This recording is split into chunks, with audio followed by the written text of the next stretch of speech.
Before the night deepens, let me ask you something simple. Where are you listening from tonight? And what time is it where you are? Wherever you are in the world, this story reaches you after sunset. Tonight, we return to a different kind of night, a medieval night filled with smoke, straw beds, distant bells, and the quiet struggle to sleep. There is nothing you need to do, nothing you need to remember. Just listen and let the night unfold. In the fading light of dusk, twilight's last glow slips behind distant hills as a tapestry of stars emerges above ancient rooftops. In a tiny village, a mother smooths the hay mattress with soft, weathered hands. A flickering hearth fire sends warm amber light dancing against the dark walls. Wisps of wood smoke curl slowly through the eaves, drifting into the cool night air like a wandering spirit.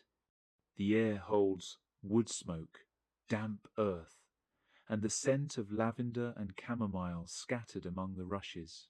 For now, the medieval night has fallen. Wood smoke and whispers fill the air, beckoning the weary into slumber. Across this medieval world of low stone and thatch, night unfurls like a vast tapestry. Families and strangers alike draw near the hearth's warm glow in one-room cottages and grand halls. By each fire, the low crackle of wood and the amber warmth cradle the night. In a humble peasant cottage, kindling embers blaze with a tired spark. A farmer and his wife settle onto a rough, straw-filled mattress spread on a simple wooden frame, pulling their coarse woolen blanket up around their shoulders. Spare sheepskins lie nearby, offering extra warmth as the icy draught beyond is pushed back by the fire's glow. Each creak of the wooden walls and each sigh of the flickering flame weave the old house closer to comfort. Tiny bundles of lavender and wormwood are scattered among the rushes beneath their pillows, a rural charm against prowling pests in the night. Hidden in the straw mattress, a few small creatures may stir quietly, but even they seem lulled into stillness in the gentle warmth of home. Farther beyond the village, a castle's stone walls rise on a hill. In the great hall, a crowd of servants and retainers finds quiet corners to sleep, some on benches, others on piles of straw. Torches are lowered and corridors hush as guards secure heavy oak doors. In a private chamber high within the keep, a four-poster bed stands, canopied with thick linen curtains. A large hearth roars nearby. Its tall chimney sends most of the smoke upward, so the air here remains clear and warm, rich with the scent of pine and cedar. Servants carry in basins of warm water and plump the down pillows. Beyond the grand chamber, the castle's night watch begins. Along the outer walls, a lone sentinel hunches under a fur cloak, peering into the darkness with quiet vigilance. The distant cry of an owl echoes through the empty courtyard. Down below, in the stable yard, a stable boy yawns as he spreads fresh straw and coaxes the horses to rest. One great destrier stands tethered by the manger, steam rising from its flanks as it softly snorts. Nearby, a barn cat creeps among the crates in search of a sleeping mouse. All these scents and sounds of the castle, nightwood, hay, horse, and stone now mingle. In a private chamber nearby, the lord of the castle and his lady slide beneath layers of wool and fur, drawing the curtains closed against the night. A servant lights a final oil lamp. Golden light flickers against polished wood and tapestry.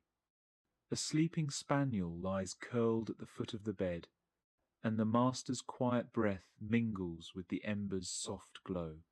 Between the linens, the chamberlain has tucked a small pouch of dried rue, a secret charm meant to drive away any unwanted bedbugs or fleas.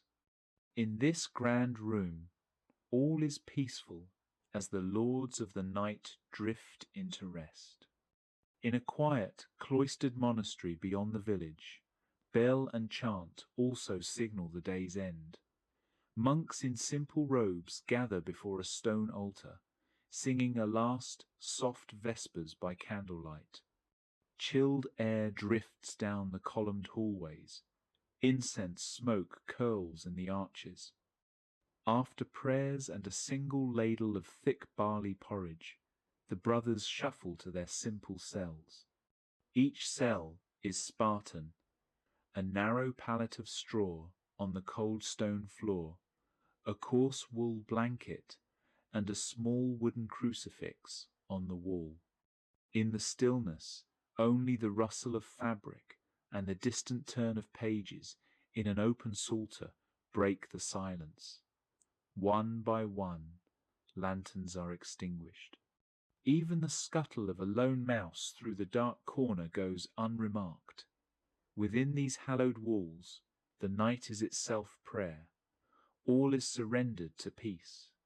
In the narrow lanes of a town, night settles with a different rhythm. Under flickering lantern light, shutters clap shut one by one along the cobbled streets. In a crowded half-timbered house, two families share what little space they have. Children sleep on simple mats laid out in the single common room, wrapped in rough quilts of coarse linen. Parents tend the smouldering embers of a small hearth, coaxing it back to life with a final log. A neighbour's distant lullaby drifts on the breeze, mingling with the scent of bread dough cooling on the table. A cat curls on a family bench, and a loyal dog lies at the foot of the stairs, both lulled by the warmth. Inside these tight quarters, the combined breath of all occupants creates its own gentle heat. Thick plastered walls muffle the world outside until it feels as far away as a dream. Even here, with so many bodies under one roof, one might still feel the faint itch of a hidden mouse or flea. But tonight, this house sleeps deeply in the hush of night. Elsewhere in the city, by the river's edge, fishermen and merchants also find rest. A small boat is tethered at the quay, its lanterns extinguished and nets neatly coiled on deck. A young sailor, wrapped in an oilskin cloak, lies half asleep under the stars, lulled by the gentle bob of the tide. From the harbour comes only the distant horn of a returning barge, and on shore the taverns are long silent. Even the seagulls have folded their wings. Only the lap of water against wood and the hoot of an owl break the silence. A salt-laden breeze carries the scent of smoked fish and pine, and here in this quiet cove, the ocean itself seems to sing a lullaby to each weary sleeper. Farther out in the countryside, a quiet farmstead stands by a lazy river. The last light of dusk still glows on the horizon as shepherds guide their flocks to shelter. In the adjoining barn, animals have settled into fresh piles of hay, the wood walls shedding all but a gentle murmur. Tonight, a straw mattress lies in one corner. A boy is already asleep beside the warm flanks of a cow. The air is heavy with the sweet, earthy scent of golden hay and animal coats. A single lantern dangles from a beam, its glow framing the head of a sleepy lamb. Inside the small cottage next door, a low hearth burns quietly. The family can hear it through the wall, a comforting reminder of home. A mother wraps her child in a soft woolen shawl and hums a lullaby in a voice so low it barely stirs the air. All around woman, man, horse, and hearth, the shared stillness feels as warm and gentle as a blanket itself. Nearby, the farmer's dog trots between barn and cottage one last time. A piglet snuffles underfoot, seeking the warm spot by the hearth wall. Out in the fields, the moonlight outlines the gentle hills, and the stars overhead feel just as warm as the fireside below. Meanwhile, far to the south, where spices scent the warm breeze, night falls slowly over sun-baked clay walls. In a quiet courtyard, a family has spread colourful rugs beneath a moonlit sky. Lanterns of coloured glass cast golden and red patches of light on the flagstones. A father tends a small clay brazier, the fragrant smoke of sandalwood rising into the night air. On cooling stone, his children lay out cushions and light cotton quilts in preparation for sleep. The mother hangs a light curtain and murmurs words of blessing. Camels and goats stand tethered outside, their gentle murmurs carried on the warm breeze. Above them, a canopy of stars unfolds with startling clarity. Far off, the final call to prayer has faded across the dunes. Even the desert scorpions and bats seem settled now, leaving the family wrapped only in moonlight and faint prayers.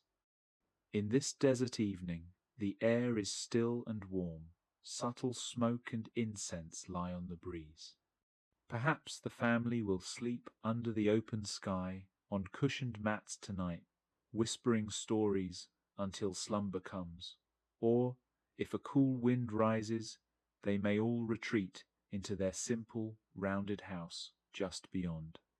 Either way, the night here is ruled by the same ancient calm, the slow rhythm of breath, and the feeling of being held safe under endless stars.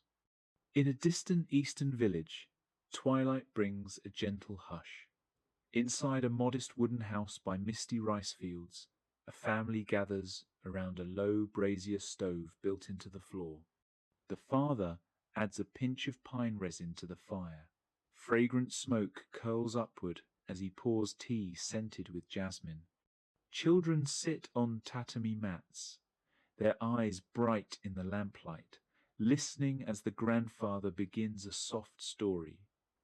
Outside, paper lanterns sway in the breeze, painting the walls with dancing silhouettes. Soon they will lie down on thin futons of cotton and straw, silk quilts drawn around them. Tonight, the sounds are the same as anywhere. The crackle of wood, the hush after the story ends, even the faint buzz of insects. Between bamboo walls and paper screens, small creatures and mosquitoes may skitter unseen, but here, in these warm rooms, such tiny presences are simply part of the night's tapestry. Outside the house, the distant croak of rice-field frogs rises to meet the moon. The smoky scent of pine wood and tea logs lingers sweetly in the air. All around, the night deepens with no difference to speak of, and sleep creeps gently over the land. On the wide Mongolian steppe, night falls under a canopy of stars. Inside a round felt gur, the family warms themselves around a small stove. The mother pours milk tea and places bowls before her children, their faces rosy in the firelight. A child yawns as a tethered foal outside stamps softly in its sleep. Tonight, the children will sleep side by side on a thick felt mat, heavy quilts pulled over them. The father tucks them in, then lies down himself, boots still on, knowing the stove's iron pipe will carry the smoke silently through the roof. Outside, an owl calls, and the wind whispers through the grass, but here the only sounds are gentle breaths and the crackle of the dying fire. Even the tent walls feel warm with life. Outside the yurt, distant wolves call to the night, their cries muffled by the thick felt. A few stars drift behind thin clouds, but here the fire's warmth and close company chase away any chill or worry. Out on the steppe, any tiny pests, fleas or flies are less concerned with these warm humans than with the dewy grasses. Inside, all are embraced by the same peaceful hush. On a dusty road leading out of town stands a weathered inn by a flickering lantern. Inside, tired travellers have gathered around a wide hearth as the innkeeper finishes cooking a late stew. Knights and peasants alike share long benches. Stories of the day's journey pass quietly between mouthfuls of bread and mugfuls of ale. A child nuzzles into her mother, who smiles at the fire. Nearby, merchants store their coin purses under simple plank beds while their horses rest outside. One by one, the door clatters as new guests arrive, until at last the tavern fills to capacity. Finally, each traveller is shown to a small upstairs room, a bare chamber where straw mattresses have been placed on the floor, separated by thick wool curtains. A single tallow candle is lit, and the door secured with a latch. In these humble lodgings, the clink of tankards and boisterous laughter fade to a sleepy hush. Wood smoke and the strong scent of stew cling to the air. Under the straw mattresses and within dark corners, fleas and moths might lurk unseen, but no one stirs for such small pests tonight. A burly pilgrim swears he felt a tiny nip on his shoulder, but he only shakes it off as he drifts towards sleep. Outside in the stable, horses stand tethered, and their rhythmic breaths meet the wood of the barn. A barn cat finally finds its spot atop a half-filled feed sack and curls into a ball, purring softly. Even it knows this hearth is the coziest bed of all. Along a fog-shrouded coast, the rhythm of night follows the sea. Fishermen return to a quiet harbour, pulling small boats onto the pebbly beach. They light driftwood on the sand. Its smoke mixes salty and sweet. Lanterns glow in shuttered cottages overlooking the bay. Net menders, having finished their work, roll themselves in damp woolen cloaks and sleep on wooden planks. Seagulls squawk softly as they settle to roost, and the gentle lap of waves against wood becomes the only lullaby. Nearby, villagers hang herbs and drying fish. The perfume of fennel and smoke drifts through the night air. The wind is cool and laden with brine, but the exhausted fisherfolk hardly notice. The pull of sleep is too strong. Overhead, a lighthouse's beam sweeps across the dark water, as if to assure each weary soul that dawn will come. In these coastal cottages, and on anchored vessels, all are rocked gently by the ocean's promise of morning. In every corner of this vast, ancient world, darkness gently weaves its spell. The scent of burning wood and herbs becomes a common thread from village to palace, from desert oasis to mountain hamlet. Families of all stations draw their quilts and furs around their shoulders, trailing the day's memories like fading smoke. Even the smallest creatures, the owl perched in the thatch, the mouse in the corner, sink into the quietude. Beneath this same moon, an endless tapestry of stars, a shepherd in the field and a king in his tower share a simple truth. Each finds relief in a crackling fire and the hushed promise of sleep. Now, with every hearth stilled and every eye closed, the medieval world breathes slowly and knows peace. In a low, thatched cottage of medieval Europe, sleep comes not on a soft mattress, but on a simple heap of straw, spread across the cold earth floor. Inside, the air is thick with the musk of wool and damp hay, mingled with the pungent tang of hearth smoke curling from the crackling fire. A small family, father, mother, children, crowd together under one coarse wool blanket, pressed close against each other in the heat. In the flickering light, shadows dance on the rough timber walls, and the ceiling is smeared with soot. Over the lumpy straw mattress, a mother tucks in sprigs of wild herbs. Fragrant lady's bedstraw, whose sweet hay scent helps mask the stale odor, and whose oils are believed to drive away the biting pests that lurk in the straw. The few pillows are simply bundles of horsehair or rags, stiff and unforgiving. Every creak of the wind outside and pop of the fire seems magnified in the silence. Where 1 or 2 coins are earned by a villager, a simple raised bedstead might exist, a rough-hewn oak frame with a plain headboard lifted off the damp stone or earth floor. On its wooden slats, a thin mattress stuffed with straw or coarse wool lies beneath dusty, hand-woven blankets. In place of a sheet, the sleeper might only have a linen shift or a spare cloak draped over the knees. The floor around the bed is strewn with springy rushes, fresh reeds, pine needles, or dried grasses tenderly placed there to deaden footsteps and provide a little cushion underfoot each morning.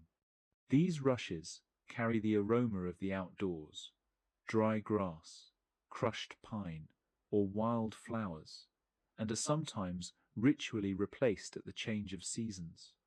By night, the hush is broken only by the distant owl's call and the restless shifting of feet on rush-matted boards. In the wealthier manor or castle of medieval Europe, beds become a centerpiece of luxury and warmth.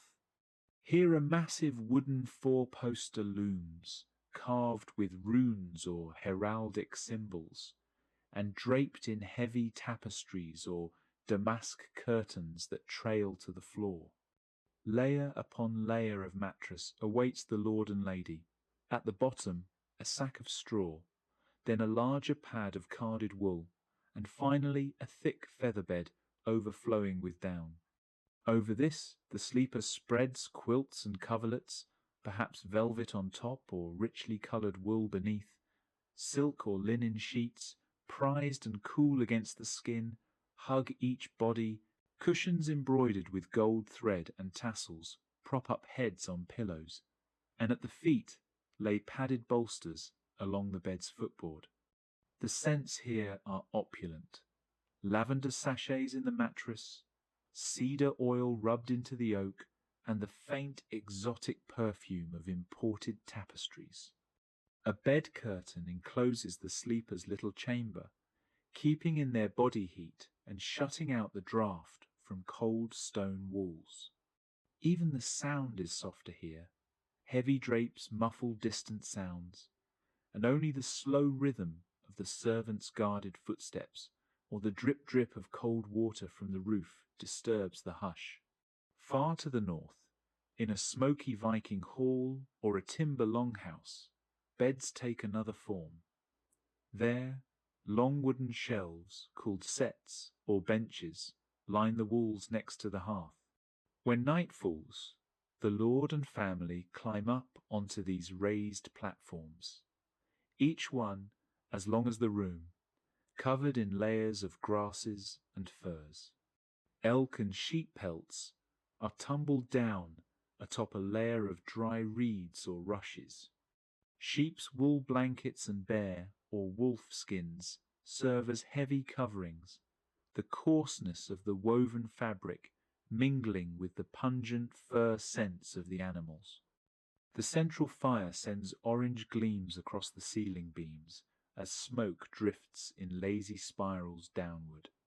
Here, too, children and guests bundle together, a brother and sister pressed against the stupefying warmth of the stones, the father awake by the fire, smoking a pipe while others sleep. In Scandinavian sagas, it's noted that even a plush featherbed was a treasure. Some wealthy chieftains splurged on goose-down mattresses for their barns, though most would have still used rough straw that was quick to dry and easy to replace each spring. If the wind howled outside, everyone shifted closer. A fur at the head, a blanket tucked under the chin. Outside, the silence of snow-laden night was absolute, except for the crackling stove. Inside, the bread rising in the oven and distant cattle lowing could be heard in dreams. In the warm lands of the medieval Islamic world, across North Africa, the Levant, and Persia, the scene is different. There, beds of wood and metal are rare, except for the very affluent. Instead, cushions, bolsters, and mattresses are spread on the floor. A spacious room of carved stone or mud brick is lined with carpets and rugs, rich in dyes and wool patterns. The family and visitors recline on piles of these textiles, thick woolen blankets folded like steps, cushions propped against the wall, pillows of silk and cotton. At dusk they pull sleeping mats or futons from a corner and lay them atop the carpet. Each roll is then covered with a soft quilt. The air smells of crisp night air blended with spices from the evening meal, cumin and smoke from dried meat. Often a brass censer of frankincense or myrrh is swung gently by hand to keep insects away. In a merchant's household, the sleeping platform, a low divan along one wall, is draped with canopies of gauzy linen. The poor might doze on a thin reed mat, a bahat, under the open sky on a flat rooftop, where breeze and moonlight cool the heat of day. They would wake to the caw of ravens and pull on a coarse tunic before morning. Even a lone nomad in the desert would sleep on a woven palm mat in his tent, using only the warmth of a camel's wool blanket under a sky full of stars. Everywhere, the feel of fabrics is paramount. The rough jute or hemp of a simple blanket, the dense pile of a Persian rug underfoot, a pillowcase scented with rose water. These are the layers of the night. Even the poorest to lay themselves down will try to make a pile of layered fabrics to soften the ground. In lands of the rising sun, Japan's tradition takes shape on wooden floors and earthen rooms. The room is almost empty until night. Sparse lacquered boards and sliding shoji doors with tatami mats of tightly woven rice straw laid across the floor. A samurai or merchant family will keep stacks of folded futon mattresses in a chest by day and unroll them at sunset. Each futon is a thin blanket of cotton or silk canvas stuffed with cotton batting, firm yet yielding. When night comes, these are spread over the tatami. On top goes a thick gogetsu quilt filled with down or silk, and a small woolen blanket for the feet. The sleeper rests on a soft buckwheat or cotton pillow. The air inside is scented faintly by incense or drying wood smoke. In a noble's villa, the futons might be lined with fine silk and the pillows embroidered. In a peasant's hut, the mats might simply be filled with rice chaff and the only headrest a folded cloth. The sound of distant rain on the rice fields or the soft hum of a mosquito might interrupt the quiet, but the futon absorbs the cold from the floor and allows one to lie at ease on the tatami. Meanwhile, in China, especially in the cooler north, people rest upon the kang bed stove. A kang is a large brick or clay platform built into the floor or wall, covering nearly half the room. During the evening, the family kindles a fire, often the kitchen fire, whose smoke vents under the kang. The hot air warms the bricks, turning the kang into a heated bench. When night falls, quilts of cotton or patched cloth are spread upon it, and the family climbs up to sleep on the warm surface. The night outside might be bitter with wind, but here the sleeper feels only gentle warmth radiating from below. Above the kang, lattice windows may be left open to let in stars and the scent of jasmine from the courtyard. In the south of China, where it stays hot and humid, the family might instead sleep on a plank bed or just a reed mat on the cool floor, draped with a fine netting to keep off insects. Across various climates, every household adapts. In freezing Nordic winters, fur blankets and layered quilts keep the cold at bay. In scorching southern summers, mats are carried out to the courtyard or pressed close to cool tile floors. A poor African child, for instance, might lie on a palm frond mat inside a round hut of mud and thatch, listening to frogs call in the distance, while her parents doze beside her on furs of sheep or goats.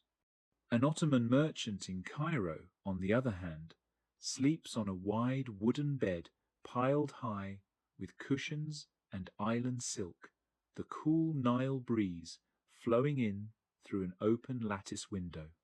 In every land, the materials are those at hand: rushes, wool, feathers, woven grass, wood, stone. Each one bears its own scent of hearth and home. The pungent oils of smoked meat, the sweet hay aroma of dried grasses, the crisp fragrance of linen hung to air, all these mingle as the people of the old world drift into slumber on the beds of their own making. Such is the slow, gentle hush of night in the medieval world.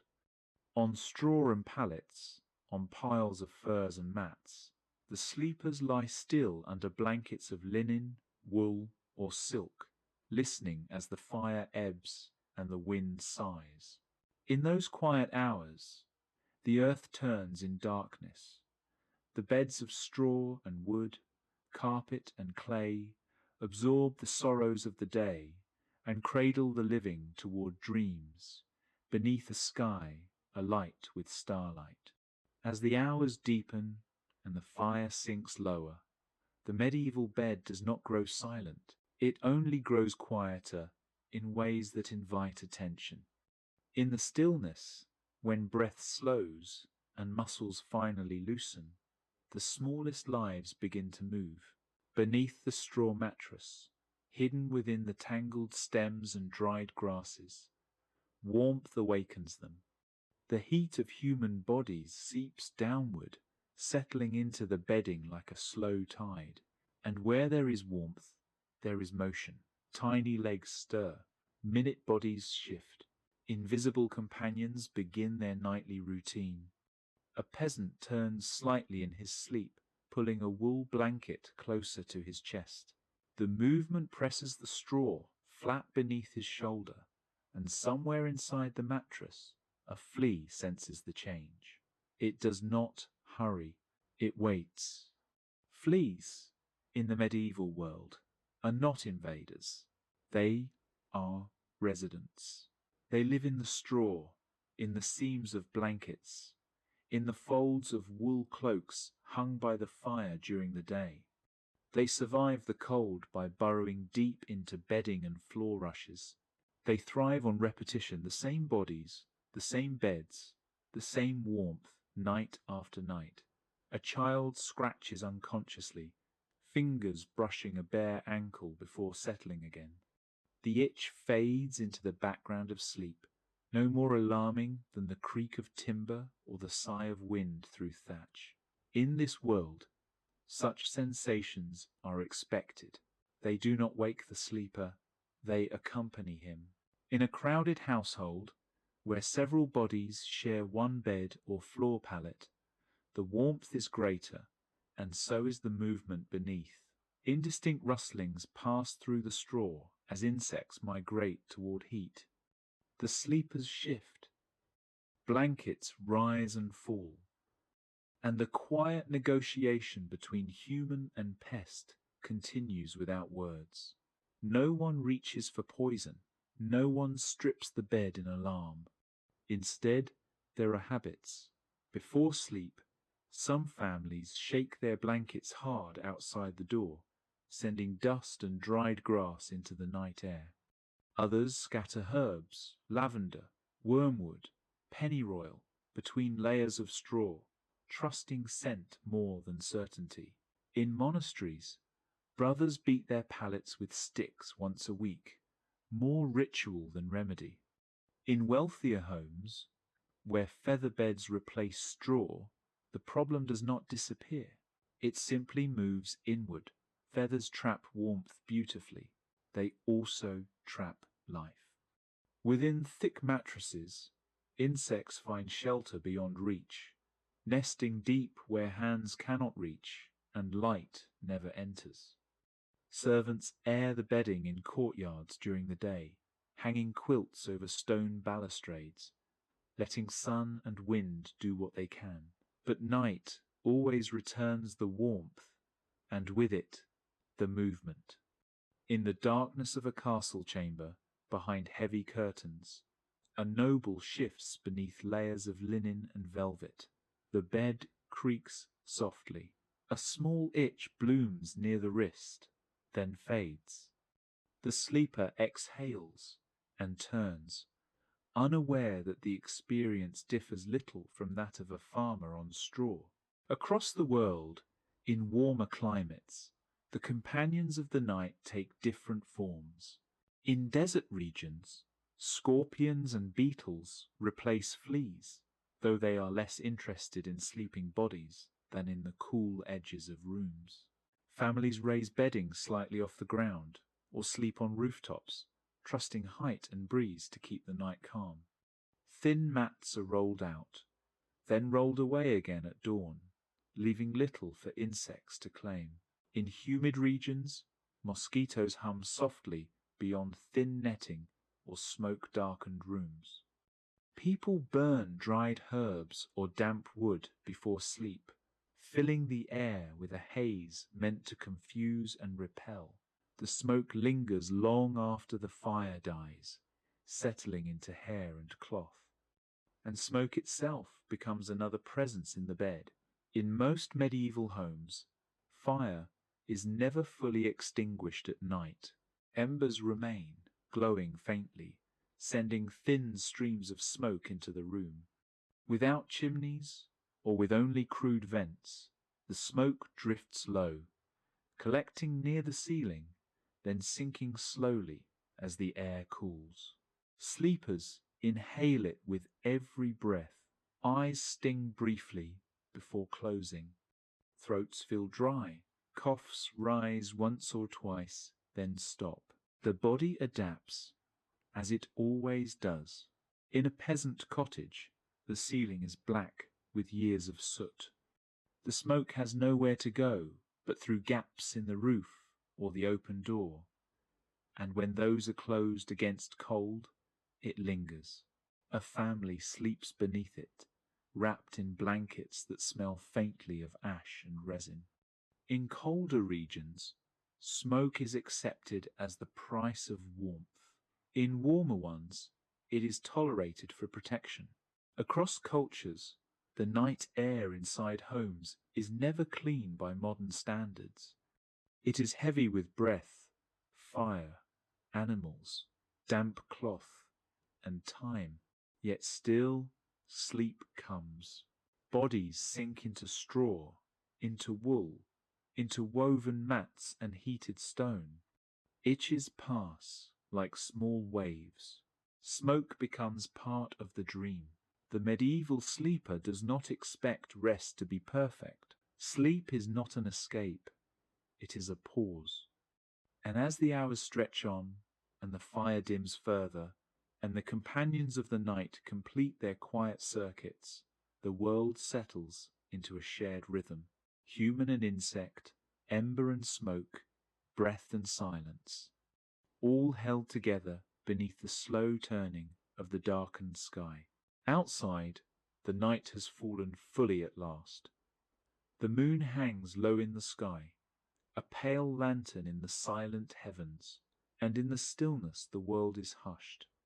Each breath of wind is a whispered sigh against the old wooden walls of the cottage. The deep, cool air mingles with the faint smoke of dying embers from the hearth as a small lamp flickers in the corner. In that candlelight, dark shapes swallow the edges of the room, and every quiet rustle becomes a question in the mind. Inside the cottage, a farmer lies awake on his straw mattress. His joints ache with the night chill, and he pulls a coarse woolen blanket higher around his shoulders. A whippoorwill calls once in the distance, and the old hound at his feet shifts, scratching its ear against the cold stone floor. Each footstep on the path outside sounds like a giant's tread to his tired ears. He traces the familiar lines of prayer etched into the wood of the doorframe, and with each whispered "Hail Mary," his heavy lids drop a little further. He hears the mattress springs creak as his wife shifts on the bed, and he places a reassuring hand on her shoulder. Outside, the shutters shudder with a gust of wind, and for a moment he wonders if something, wolf or ghost, brushed against the walls. The single candle flickers on the table. Together, he and his wife exchange a tense glance. She shrugs and settles back to sleep, and he breathes a slow sigh. Outside in the yard, a pair of field mice scurry along the stone wall, their tiny claws tickling the earthen pot that holds dried herbs. The farmer smiles at the sound. It was only Sylvester and Sam, stealing a bit of grain from last season's harvest, he thinks. Hearing their faint rustle is comforting, as familiar now as the cackle of roosters at sunrise. He leans out the window just enough to breathe in the cool night air, smelling the damp earth and a faint trace of spent barley and root stew on the breeze. The world outside the cottage walls is alive with quiet life. Rabbits hop through the garden, and an owl blinks awake on a branch. In such familiar company, the farmer feels surprisingly less alone under the dark sky. Even beyond this cottage, the moonlight lays a quiet veil over the fields. In the distance, beyond a thicket of yew trees, a lone wolf lifts its head and lets out a long, eerie howl. The farmer's hand tightens on the edge of his blanket, but he remembers his father's steady voice telling him, "Wolves follow where the weak hide." He whispers a prayer to Saint Francis, protector of animals, asking for shelter. Then he begins a gentle lullaby to his daughter. "Sleep, little lamb, with dreams of spring." Each soft word carries him closer to slumber. The oak floorboards cool beneath his feet, and the crackling fire dwindles to a glow. With that final lullaby, he drifts off under the warm blanket, safe in home and prayer. Far beyond the little village, under the same sky of stars, another world is settling to rest under the night. In the heart of the desert, night brings a stillness as vast as the dunes. A caravan of travelers is encamped among rolling sand hills. The sun has set, and in the moonlight the sand turns silver blue. Small bowl fires crackle at the mouths of earthen lamps, sending up the warm aroma of spiced tea and roasting dates. The travelers lounge on richly woven carpets and woolen blankets, pulling their cloaks tighter against the cool that descends once the day's heat fades. Stars blaze with brilliance overhead, as if countless lanterns light their way. The desert wind stirs suddenly, rattling the ropes of the tents and whispering through the palms of a distant oasis. Each gust is soft but insistent, as if an ancient spirit breathes among the dunes. A nomad pulls his woolen cloak higher and listens to the distant bark of a desert fox. Every sound is magnified in the hush: the padded footfall of a camel, the distant cry of a jackal, the shuffle of a log being repositioned in camp. In this stillness, it feels as if something unseen might stir in the sands. The traveller closes his eyes briefly, offering a quiet prayer. Around him, each small noise, the snort of a camel, the murmur of conversation, the pop of tea bubbling, reminds him that he is not truly alone. A young woman in one of the tents presses a leather pouch of amulets closer to her chest. She has stitched into its fabric verses from the Quran and charms blessed by a holy friend. Tonight the desert is calm, but she recalls nights when sandstorms have roared through these dunes and old tales of jinn shape-shifting in the flickering firelight. Camels nicker softly, and the straw mats underfoot creak as others move. In the fire's glow, the woman watches dancing shadows on the tent walls. For a moment, they look like friendly deer or wise old men bowing. If a scorpion might scuttle across the sand, or a bandit creep near their camp, she trusts the sacred words to guard them. She holds a cup of sweet tea in her hands and breathes in its warm scent. The rich spices calm her heart, and she offers a silent prayer for gentle dreams. By the largest fire, a caravan guard stokes the embers thoughtfully.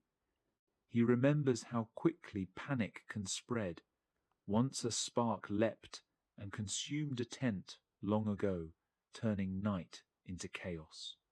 So now he keeps a bucket of water close and piles damp sand along the edges of the camp. Yet as the other travelers begin to quiet, he too allows himself to relax. A distant lullaby drifts through the air, an old Bedouin song passed down by firelight. Another traveller softly recites a proverb about the stars guiding lost caravans.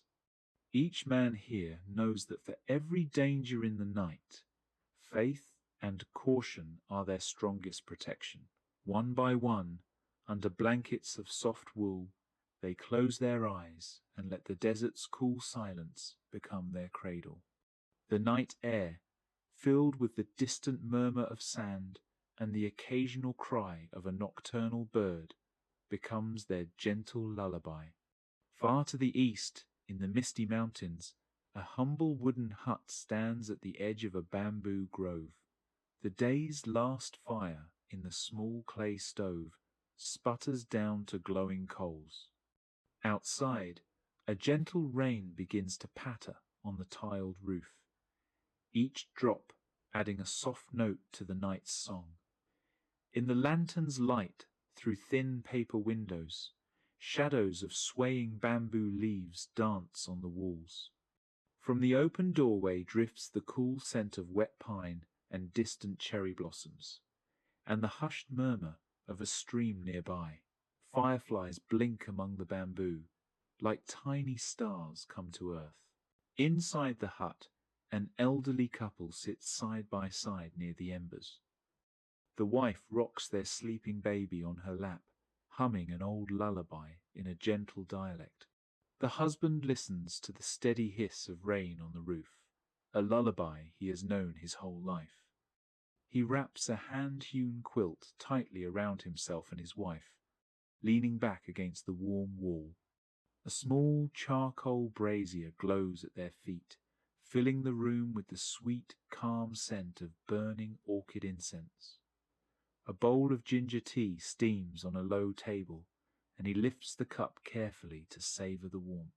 He feels each sip as a balm. The spicy heat of ginger and the floral sweetness promise comfort.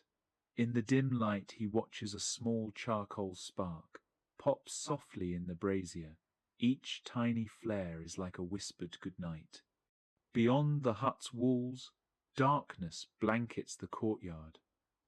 From a distant temple, a lone bell tolls midnight, its clear note echoing through the valley. Each toll makes the old man's breathing even slower, matching the bell's own steady rhythm. In the night air, a chorus of frogs croaks by the rice paddies, and a nightingale sings faintly in the distance. Each sound, to these villagers' ears, is as familiar as a friend's murmur. The wife hums in time with the distant bell, softly singing, "Sleep, tiny one," until the dawn, and feels the last of her day's worries melt away. Shadows of clouds drift across the moonlit floor, and the rain-softened earth smells of new greenery. With the night so gentle, even the stories of hungry ghosts and mischievous spirits feel far away and small in the world. The couple finishes their tea and rests their backs against the wall. They share a quiet gratitude for the safety of their roof and the comfort of familiar walls. Lantern stars peek through gaps in the clouds above. Inside the hut, the old dog lies curled beside them, warm and quiet. Here, in this soft bamboo refuge, they know the night is as kind as any day. Finally, with bell and rain as their lullaby, the old man and woman, and their baby too, drift into peaceful sleep. Far to the south, under a different sky of stars, another village is drawing its curtains of rest. Under the endless night sky of the savannah, the stars shine bright as campfires in the darkness. Thatched huts circle a communal fire pit, where flickering embers send long shadows dancing across the red earth. The hot day's heat has given way to a gentle breeze that sweeps the tall grasses like waves. The air is cool, scented with smoke from cooking fires and sweet acacia blossoms carried on the wind. Warm lantern light spills from the huts, painting the village in gold and chestnut hues beneath the vast, watching sky. Inside one hut, a father arranges cowhide mats for his family's rest. His wife tucks their children under a light blanket and hums an old lullaby in their native tongue. The children yawn as a low drum beat begins faintly. Not a threat, but the soft crooning of the village elder beside the fire, quietly singing a night song. Outside, the distant lowing of cattle softly fades. Soon, only the gentle snapping of the dying fire and the far-off bark of a lone hyena remain. The father leans back against the wooden wall, content, watching orange flames cast gentle faces on the ceiling. In that flicker of light, the stories of the evening seem to dance. A trickster spider, a kindly moon goddess, each tale a comfort to hearts that once sat by brighter fires. A light northern breeze stirs the hair of a grandmother seated in the doorway. She steps outside and lifts her face to the stars, eyes closed in a quiet vigil. One by one, she murmurs a word of thanks and protection, pouring a sip of palm wine on the earth at her feet as an offering to Nyame, the sky god, who watches over all creatures at night. Inside, she had tied a thin thread around each doorframe, a simple charm known since childhood to keep harm away. In the dim firelight, she tells her granddaughter softly of the night's guardians, how the owl hunts misfortune, and the hyena's laughter is only the dusk bidding goodbye to the sun. The girl cuddles into her mother's side and slows her breathing. Even the wild hyena call, distant and echoing across the plains, becomes part of the night's chorus rather than something fearful. Suddenly, a single clear cackle echoes from the plains. The hyena's laugh rises and falls under the stars. The family stills. The grandmother hushes the girl with a gentle finger to her lips and a soft smile. Night itself is speaking to us, she whispers. and the child giggles quietly in the darkness. It's a reminder that they are not alone, but as long as they remain together here by the fire, they are safe.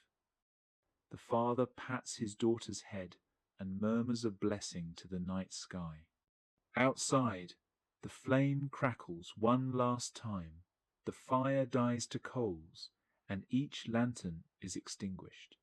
In the cool hush, they all close their eyes. Across continents, the night winds carry a softer tale, from mossy woods to sandy dunes, from bamboo groves to golden savanna. People everywhere lie down to rest. Each crackle of a hearth, each distant owl's hoot, each whispering wind through the leaves becomes a lullaby. The lantern stars in every sky cradle them gently. Though each village has its own stories of night spirits or demons, in this hour darkness feels less like danger and more like a thick, comforting blanket. Every whispered prayer and every tender lullaby joins into one grand chorus of sleep. In every corner of the world, as the hearth fires fade to embers and blankets tangle against the night breeze, a peaceful rhythm takes over. Every breath grows slow and deep. Each loved one, father, mother, child, and elder, finds a soft place in sleep. The world holds its breath in the gentle dark, and beneath a million watchful stars, even the faintest thought of fear slips away.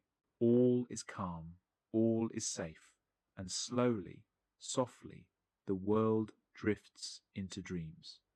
As twilight deepens into night, a golden hush settles over the village and its homesteads. In each sturdy stone or timber-framed cottage and castle, the day's final duties are done. By dim lantern light, mothers shake down straw mattresses, strewing fresh rushes from last summer's harvest to cover the floor. The rushes, green and fragrant, act like a soft carpet beneath bare feet and woolen stockings. Evening food is warmed once more on the hearth. A heavy cast-iron pot of porridge steams quietly, ready to nourish weary bodies. Hardy garden herbs, mint, rosemary, lavender, or rue, have been plucked and crushed between cloth, then stuffed under pillows or pressed into the bedding. Their sweet, earthy perfume mixes with the pungent aroma of mossy wool blankets and burning pine. Even ginger or dried apple may be tossed into the embers to lend a warm, spicy smoke as the coals settle. By contrast, animals find their rest too. Chickens are shut in their low coops, the family pig confined behind a gate, goats and sheep driven into their sturdy stalls with fresh straw for bedding. A couple of sheepdogs lie atop the livestock, alert yet growing drowsy under the last rosy light. Outside the door, the village itself quiets.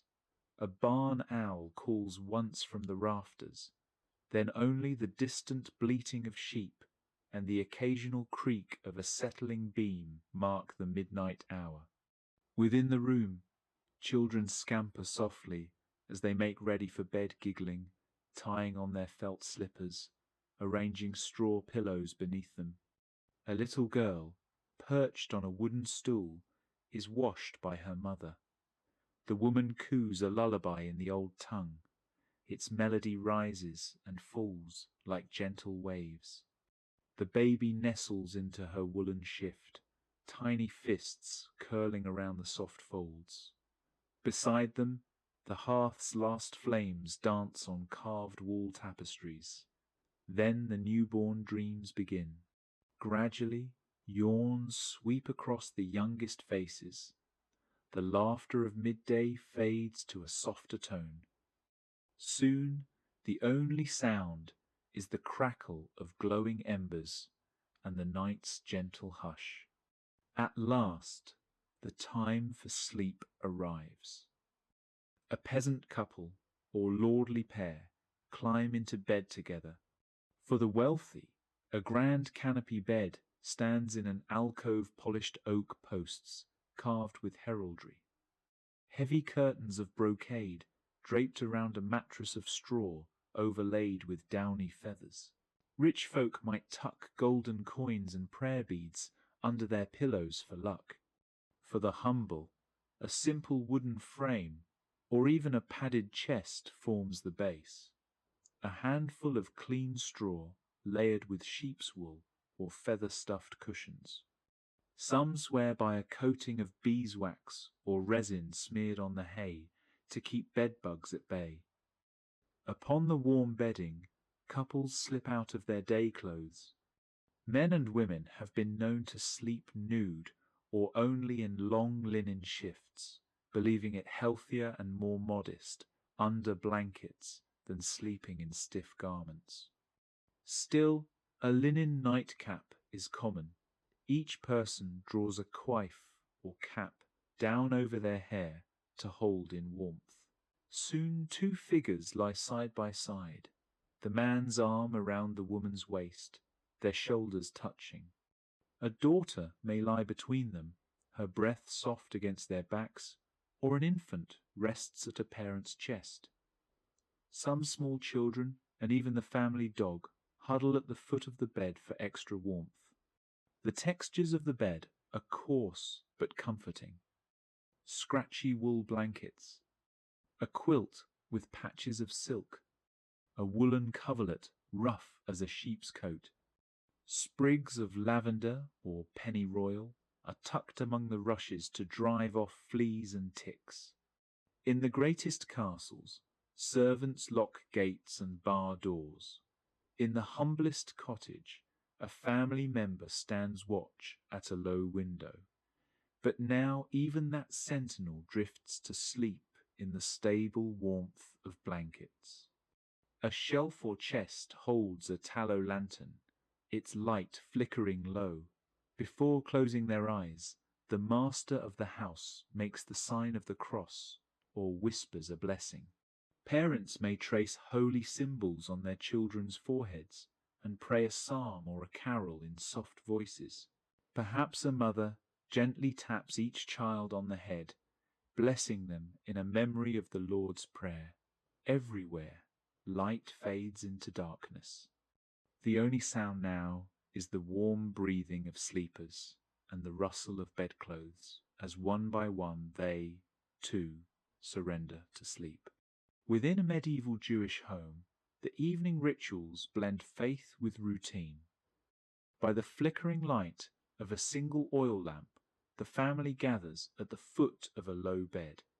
Each child in turn sits at his father's feet, and the father places hands on bowed heads, intoning the ancient night blessing. He asks that the Lord grant them a mitar shlema, a complete bed before God, the pious hope that the night will pass in purity, and that each child will awaken righteous. A mother may whisper her own plea of protection as the lamp's golden circle casts dancing shapes. Nearby, a small menorah's oil wicks sputter softly, filling the chamber with a warm glow. The fragrance of cedarwood and beeswax lingers from the evening candles, mingling with the sweetness of challah crumbs hidden under a cloth. Sometimes a snippet of Torah or a psalter verse drifts from mother to child as a lullaby of faith. In that hush, the room itself feels holy. When the blessings conclude, the children are kissed on the forehead and wrapped in embroidered blankets. The house grows silent as every soul bows to sleep in peace. Further to the south, under a tapestry of stars, the approach to sleep is marked by devotion. In a stone courtyard house or simple tent, Muslim families finish the day with prayer and ritual. Evening ablutions are performed, hands, face, and feet rinsed from ewers, preparing body and soul for rest. At the call to prayer, the men kneel on their matting, whispering the final salat of the day. Then the head of the household flips back the fine straw mat, and shakes out the sand. He dusts the mattress with the edge of his robe 3 times, scattering any lurking creatures as taught by the prophet. Bending to the earth, he recites the night supplication in a low voice. In your name, O Lord, I lie down. In your name, I rise. Women and children have already changed into loose cotton tunics and silk turbans.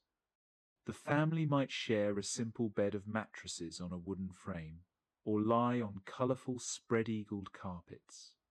After prayer, each adult rolls onto his right side to sleep, facing eastward toward the holy city. A braided cotton coverlet is pulled up to the chin, and the father tucks one child in next to him before gently patting her back. In corners of the room, small lamps of olive oil gutter and cast long shadows.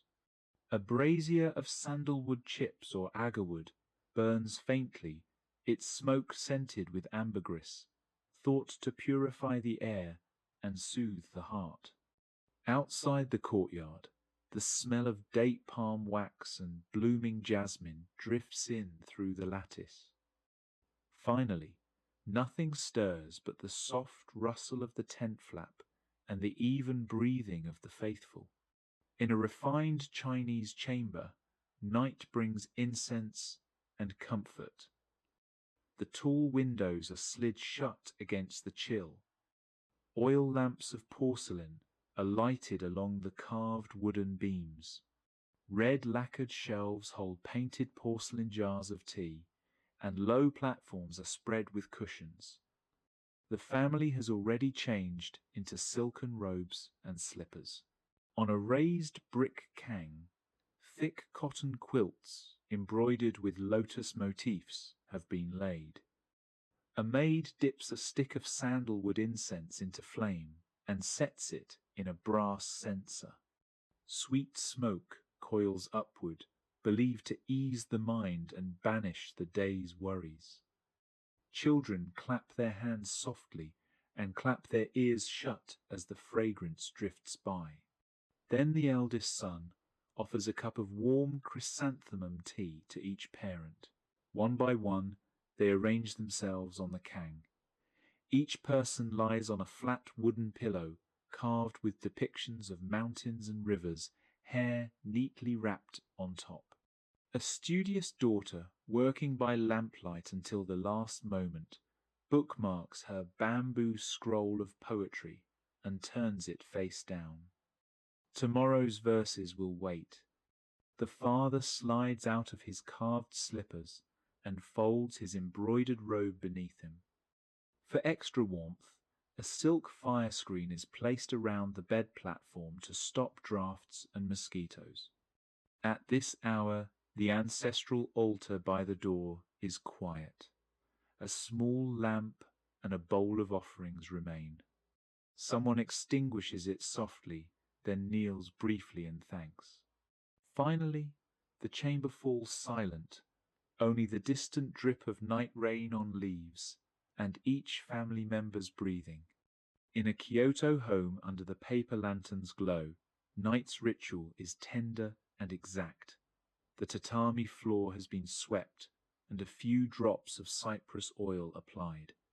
On the polished wood floor, before the tokonoma, the mother has set out cups of cooled green tea and a small dish of umeboshi for the men. Families have changed into light yukata and set their shoes neatly outside.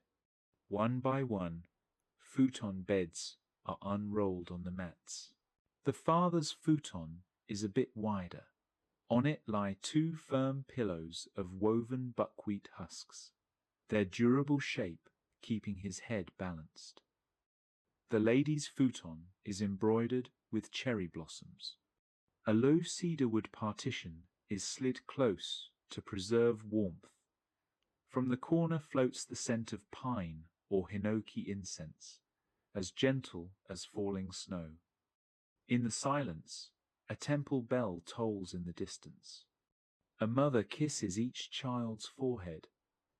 Through the open shoji, the silver moonlight paints soft patterns on the rafters. Overhead, a thin bamboo mosquito net has been drawn to guard their sleeping heads. Finally, each family member turns to sleep, the father on his right side facing the hearth's warmth, the mother on hers with the gentle curve of the room's alcove, the children curled up, side by side on their futons. Outside, a cricket chirps in the garden. All is calm. Under the vast African sky, night comes differently, but with the same gentle grace. In a grass-thatched hut or mud-brick dwelling, multiple generations huddle close. Mats of woven reeds and handfuls of smoothed animal hides cover the floor. A pot of thick millet porridge, sweetened with honey, sits on the hearth. By each bowl lies a carved wooden spoon. Old men and women have taken their turn eating, then passed around a gourd of spiced tea. Now, grandmothers softly sing an ancient lullaby of the savannah. The melody, in Swahili or Yoruba or another native tongue, flows like a river in the night. Children press against a mother's knees as she croons of elephants and rivers, of moonlit baobabs. Babies suck on breast milk for warmth as the tune wraps them in comfort. Outside, a protective circle of firelight keeps watch. Within it, figures rock gently on the rugs. Herbal traditions mingle with melody. A father may rub a dried herb paste on his children's torsos, perhaps ground neem leaves or shredded lemongrass, to ward off mosquitoes. A small woven basket of incense embers, flavored with the bitter smoke of cassia wood, is carried briefly around the hut to purify the air. No doors are bolted, the wild night is free, but here, inside, all is safe. Even the village watchman's horn is silent. Tonight, all are at rest. Only the distant drumming of a night ceremony or the croak of a river frog reaches their ears. Finally, as the lullabies fade, each family member's breathing slows to match the rhythm of the nighttime earth. So in this very moment, all that lies ahead is the kingdom of dreams. All across these lands, as the last candle guttered low and grey dawn is still hours away, sleep has quietly claimed the weary. Inside every hut, hall, or chamber, breaths deepen and become slow. Parents and children, merchants and farmers, nobles and serfs, each falls under night's gentle spell. Outside, a tapestry of stars drifts overhead, steady and indifferent, as the hearth's dying embers burn low. In that one vast silence, every heartbeat slows. In every home, darkness weaves dreams from the day's memories. Now all are folded into the silent world, each soul at peace under the timeless, gentle rhythm of night. In the first light of dawn, a solitary bedroom flickers to life. The old crone of the village stirs beneath a thin wool blanket, her limbs heavy from the night's sleep. The air is cold and damp, slipping in through the thatched roof and walls of mud and wood, which offer little insulation. Smoke from the hearth lingers, and outside a cow shifts softly in the corner.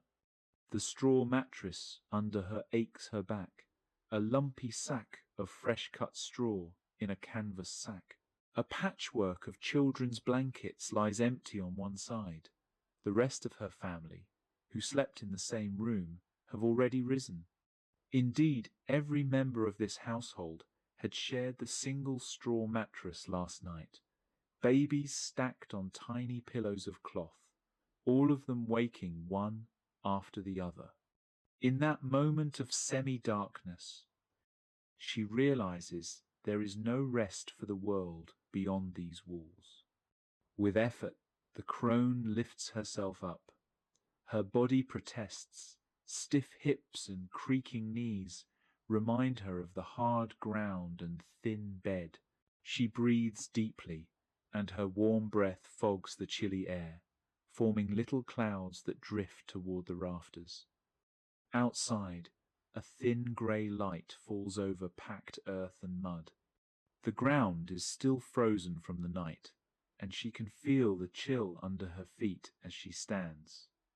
Each step hurts slightly, but she leans on the wooden bedpost for support and stretches shoulders and spine. Finally, she mutters quietly, more to steady her resolve than to complain, and eases her legs over the side. Outside the hut, the new day reveals a world coated in dew. The thatch leaks tiny drops that warm her face, the scent of damp earth rising in the air. She draws on a coarse linen tunic and ties a rope belt at her waist. Her feet, still tired, find the familiar creak of the wooden floor. In the darkness beyond the open door, a rooster is crowing, as it always did before sunrise, and already one of her children is thumping pots in the kitchen, filling them with cold water from the well. Stirred by the noise and the chill, the family rises slowly. The crone leads the way to light the hearth fire, and soon the hut fills with the faint crackling of wood and the embers' gentle glow. In the weak light, she watches the steam rise from the warmed blankets. The world outside may be harsh and unyielding, but for now, this simple morning routine offers a humble comfort. Elsewhere, beneath heavy tapestries and stone walls, a noble lord awakes in grand but equally uncomfortable circumstances. By peasant standards, his bed is luxurious, a pile of linens and furs on a carved oak frame. Yet his knees ache from the stiff leather saddle he slept in last night. Slumped against a silk bolster, he feels the morning air drifting in where the curtains didn't quite close. His breath, too, comes out in puffs of vapour in the cool dawn. Servants have already lit a fire in the hearth of his chamber, and the rich smell of oak smoke creeps in around the edges of closed shutters. He lies for a moment longer, gathering strength. The feather bed beneath him is warm in places, but the corners of it offer no refuge from the discomfort. A page soon enters quietly and hands him a bowl of warm water on a silver tray. The lord washes his face and hands, appreciating the feel of the heated metal and the steam against his skin. In this dim light, the layered woolen robe that hangs on the wall looks heavy. He dons it slowly, knotting the cloth of his shirt and adjusting the cords of his doublet with practiced motions. Each movement is deliberate, a ritual to chase away sleep. Down the hallway, from the kitchen beyond, come the muffled sounds of early preparation. A hush of voices and the clink of dishes as servants ready his simple breakfast. He sits by the bed and allows himself a single sip of weak, spiced ale. It was poured carefully by candlelight, a customary dawn precaution against ill humours. He looks around his chamber. A portrait on the wall, a heavy tapestry of last night's banquet.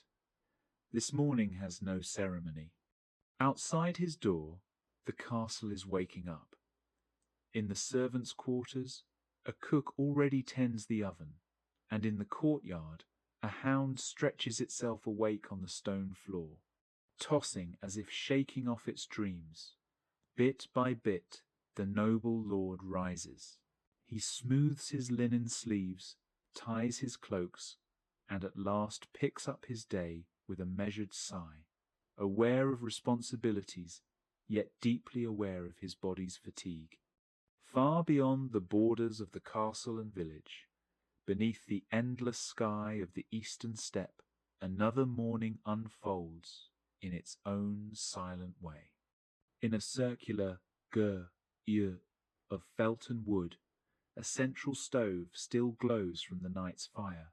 A Mongol herdsman sits up on a leather mat, eyes adjusting to the pale light coming through the round crown at the top. Outside, the plains stretch like a grey ocean under the burgeoning dawn, and in the dimness he sees clouds of fog rising from the earth. Though his gear is relatively warm, the stove's embers still hold heat evenly through the night. The air is cold as he exhales. He uncovers his knees and rubs his thighs, wincing from stiffness. All around him lie bundles of felt blankets and saddlebags. Horses and sheep quietly snort beyond the canvas door. He swings his legs out and kneels on the thick felt rug. On the central hearth, charcoal still smoulders. Gingerly, he adds a dry twig, watching with relief as smoke curls upward from the painted metal chimney. The ring of felt walls absorb the morning light, glowing amber. He takes a deep breath of the herbal sweet air, a mixture of dried grasses, saddle leather, and coal, and feels a slow warmth creep into his chest. In the hush of the moment, even a light breeze at the door seems noisy. Pulling a woolen coat around him, he stands. Outside the ger, the world is waking gently. His family members stir. A daughter yawns as she peels herself off her small straw mat.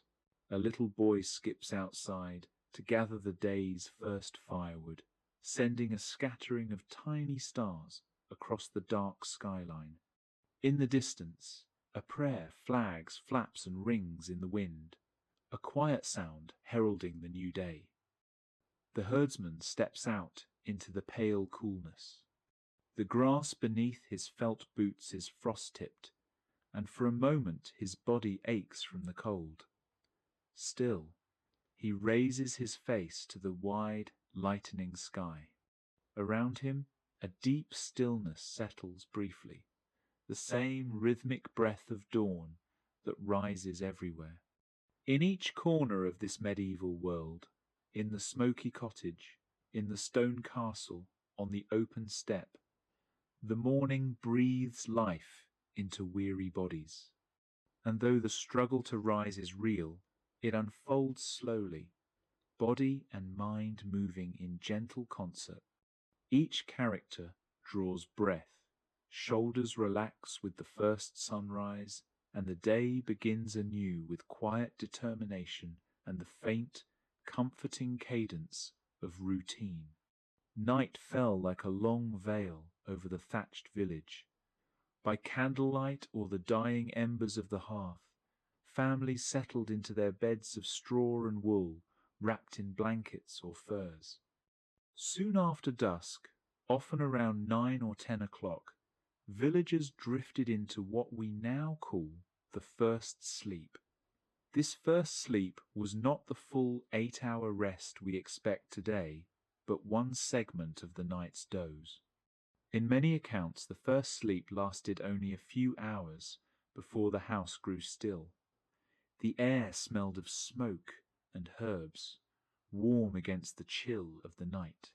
Flies were long gone, but fleas scurried in the shadows. People might lay extra sprigs of lavender or dust cedar in their beds for comfort. Suddenly, as the clock of memory strikes midnight, or sometime in the small hours, the first spell of sleep waned, and a gentle wakefulness settled over the household. This was not panic or insomnia, but a familiar pause. In the hush of this midnight watch, men and women quietly stirred from slumber. Some padded out to the hearth to coax the coals back to life, adding a log or two to stave off the cold. A mother might lift a sleeping child, or soothe a dreamer roused by a vision. Others slipped outside to relieve themselves, or draw cool night air in brief privacy. As Kirch's sources describe, villagers would rise from their beds to urinate, or even tiptoe across the yard to visit a neighbor in the dark. Within the house, the hours were gentle and hushed. A husband and wife might whisper quietly or simply lie awake, sharing warmth under their coverings. Wise women might kneel at bedside to offer silent prayers or say the rosary for protection. The devout recalled holy hours. Monks in distant abbeys had to rise at midnight for matins to keep watch against demons, so layfolk might also offer up a Hail Mary in the gloom. Children were usually left undisturbed in their beds. It was said little ones should sleep straight through the long night, while their parents used this quiet time for thought. Many chroniclers note that people would review the day's dreams. The images from first sleep were considered unusually vivid and ripe for reflection. In that long moment, a feeling of peace often descended. The night was thought to be a sacred space between worlds, and those awake felt protected by the candle's glow and the company of one another. Families might speak of holy things or whisper tales. In England and Germany, contemporary writings say this interval was used for prayer or reading holy texts. Some would tend a fire for hot broth or fetch water from the well by lantern light, while others simply communed in silence. As one historian notes, the sleep of medieval Europeans was familiar in two parts, and the gap between them was a demarcated period of nocturnal activity. For an hour or two they watched and waited under the stars and lamp flicker, guarding hearth and home. Even in joyous times, lovers might share a quiet embrace or solemn kiss before the second sleep, and weary travellers could find shelter and conversation by firelight in the inn's common room. When the middle watch ended, drowsiness returned. One by one, lids grew heavy again, and villagers drifted back to their straw mattresses. The second sleep followed, much like the first. Often called in Europe the second sleep, in French deuxième sommeil, in German zweiter Schlaf. This phase lasted from the end of the wakeful interlude until the first light of dawn. In total, a medieval person might still only sleep 6 to 8 hours, even though the night stretched far longer. They awoke with the dawn chorus of birds and the rooster's crow, ready for prayers at lauds or matins and the new day's labour. In the quiet of midnight, even simple tasks took on a ritual quality. Some men quietly tended livestock or stoked the embers of the forge, careful not to disturb their kin. Others might read sacred scripture by candle, if they were learned and candles available, or mutter a psalm by memory. Visitors were rare, but if someone came, it was usually by invitation of fate, perhaps a villager awakened by unrest or a neighbour seeking comfort, and they would speak in low tones so as not to break the hush. The sick or elderly might stir for medicine or be helped by a worried relative in that hour. A few monks or hermits abroad might see this as a holy vigil, chanting softly to keep watch against evil. Indeed, medieval wisdom held that demons roamed at night. Staying awake in prayer was said to protect against them. Thus, no sound was considered vain. A whispered prayer or the steady tick of a lamp was as welcome as lullaby to a child. In homes where Christianity lived in every hearth, people might cross themselves or light a worn wooden cross by the window. Some recipes of household lore told of keeping night lights burning or a bowl of water by bedside to heal restless spirits. We cannot know all they whispered to keep fear at bay, but we do know it was normal. Across England and France, scribes and storytellers repeatedly mention that men and women naturally awoke at midnight and saw this as an opportunity, not a curse. For example, one Victorian chronicle by Eckhurch records that families would often find themselves awake to contemplate their dreams. He quotes a source describing how people made prayers and reflected on the dreams that typically preceded waking from their first sleep. By the hearth, brothers might engage in quiet conversation or even candlelit games of dice to pass the hour, as tradition allowed playful leisure in the night's sanctuary. Women sometimes patched clothing or spun wool in silence. Nobody thought it strange. In fact, this pause was woven into tradition. In France, an old word dorveil, from dormir and veiller, was used for the dreamlike state between sleeps. Friends of the night felt this period a blessing, a brief dawn inside darkness, gentle and unhurried. Finally, as the moon waned, exhaustion returned. Each person crawled back under covers as they had awakened, one by one, heavy-eyed, lamps guttering down. Silence fell anew. Whether in crowded peasant sheilings or the Lord's draughty hall, the second sleep began, the same warmth and smells as before, smouldering wood, wool, the breath of kin surrounded them once more. All drifted into dreams or slumber until grey morning light crept under the shutters. The rhythm of these two sleeps changed slowly through the year. In the long winter nights, when snow pressed against cold panes and darkness lasted 14 hours or more, the village adapted in kind. With sunset coming so early, families might retire after the evening meal and vespers, only to wake still a great many hours before dawn. Winter meant filling lamps and hearths. In poorly insulated houses, even the walls crept cold, so people slept huddled together under extra furs, sometimes with a ladder or hay bale near the hearth, so all could get the fire's warmth. It was common to light a small fire in each room, or burn more pitch-soaked logs, so that the baby's cradle and the weaving loom remained just warm enough. Sometimes people would carry the new firebrands from home to home, rekindling neighbors' hearths. It was all part of community survival. Since there was little sunlight anyway, little work could be done late. Villagers often rose with the late sun, around 7 or 8 a.m., even if that was many hours after their second sleep began. In winter, the daily tasks were smaller and nights longer, so sleep time could stretch.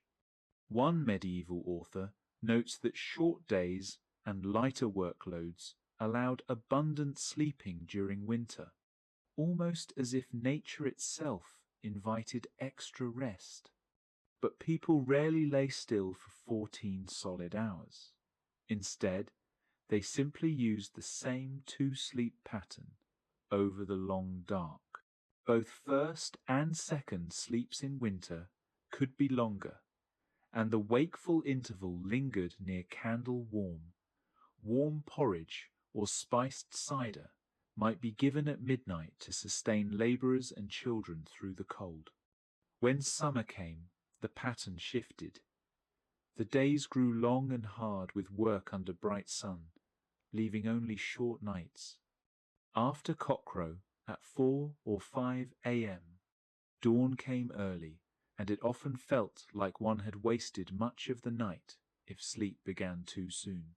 Instead, people might delay the first sleep slightly, or simply nap at midday. Indeed, it became common in summer, especially in the northern realms of England, France, or Scandinavia, to take an afternoon nap. As one writer explains, under the feudal schedules, the villagers labored for their lord until sunset, so there was less time for true slumber at night. The remedy was a siesta. In some accounts, nearly a quarter of summer days included a short rest in the afternoon. By contrast, in winter, only a few % of days saw a midday nap. In the heat of summer nights, sleeping attire was lighter. People shed heavy wool and slept in linen shirts, or even naked beneath a simple coverlet. House windows or shutters might be propped open to catch breezes, though often damp air or mosquitoes forced sleep back into sealed rooms. On particularly sultry nights, some farmers even dragged their straw mattresses out into a courtyard or lean-to, where the dew could cool the straw. The scent of blooming night flowers or herbs might drift in. The hearth was rarely lit by moonlight then. If a fire burned at midnight, it was only a small one to chase away damp, and smoke still curled upwards into the rafters. As in winter, people still rose before dawn in summer, though sometimes only a couple hours earlier than first light.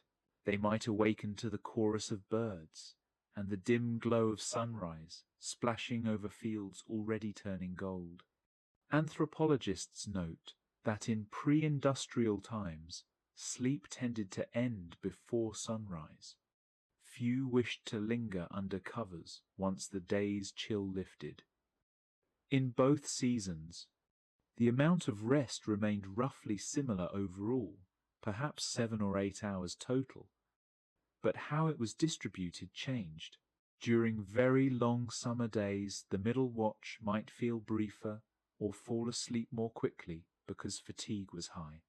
Regardless of season, once morning jobs and animals needed tending, the dual sleep rhythm gave way to daytime bustle again.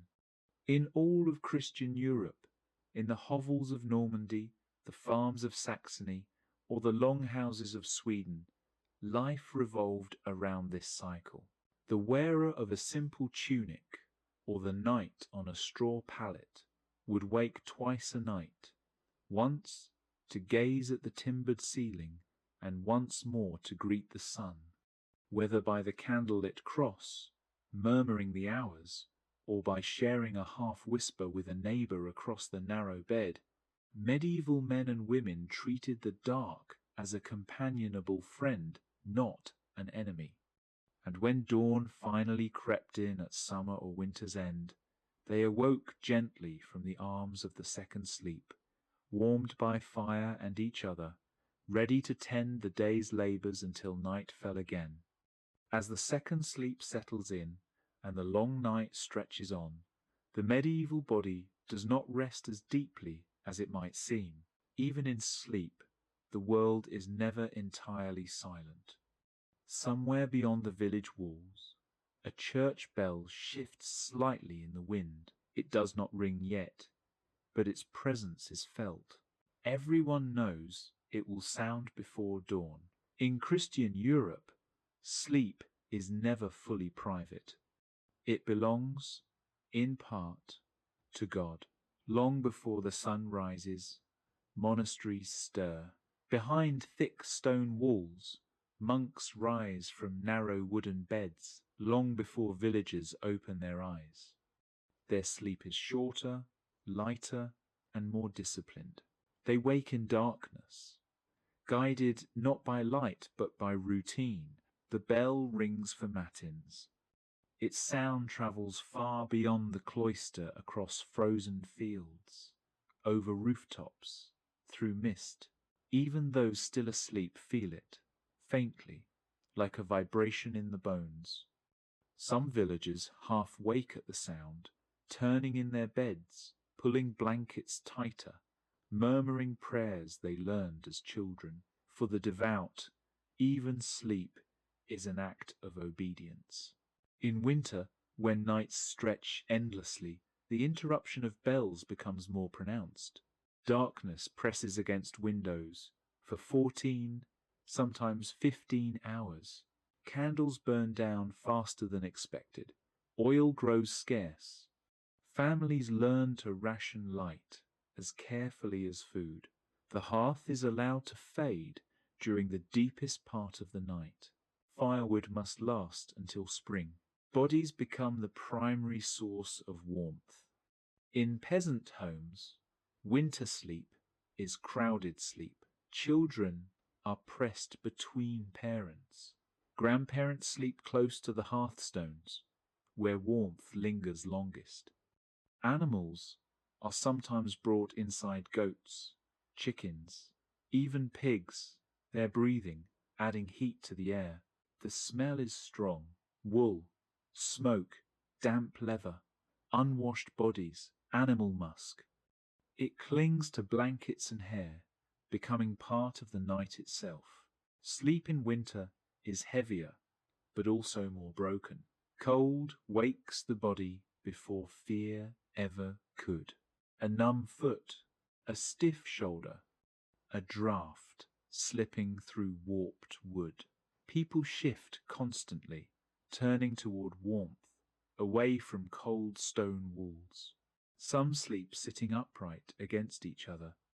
Others curl tightly, knees drawn to chest, conserving heat like animals in a burrow. Dreams come thick and strange during these long nights. Medieval people believed winter dreams were heavier, more symbolic, closer to prophecy. A bad dream in winter was taken seriously. It might be discussed during the midnight wake, whispered over embers, weighed like an omen. Summer sleep, by contrast, feels thin. The body is exhausted from labor, but the night offers little time. Darkness arrives late and leaves early. The first sleep barely begins before the second is forced to end. Windows are opened despite fear. Shutters creak in warm wind. Insects hum softly near faces. People sleep lighter, waking easily at every sound. In towns, summer nights are louder. Footsteps echo in streets. Drunken voices drift from taverns long after dusk. Watchmen call out the hours, their voices slow and rhythmic, marking time through the dark. Past midnight, and all is well. The call itself becomes part of sleep. Some people wake just to hear it, reassured that order still holds. In summer, people adapt again. They nap when they can, under trees, against stone walls, in barns during the heat of afternoon. Sleep becomes something gathered in pieces. No one expects a perfect night. The medieval understanding of rest is fundamentally different. Sleep is not a solid block. It is a rhythm broken, seasonal, shaped by faith, labor, and environment. Even the body posture reflects this. People rarely sleep flat on their backs. It is considered dangerous, even sinful by some, a posture of death or vulnerability. Most sleep on their sides, curled, facing inward toward family or fire. Pregnant women are instructed to sleep on the left. The sick are propped upright to breathe more easily in smoke-filled rooms. Children sleep anywhere they fit, across benches, at the foot of beds, on chests padded with cloaks. They learn early that sleep is flexible, and through it all, the church calendar quietly dictates the night. Feast days mean later nights, heavier meals, deeper first sleep. Fast days bring hunger, lighter sleep, more waking. On holy vigils, some do not sleep at all, keeping watch through prayer. Sleep deprivation is not unusual. It is accepted, endured.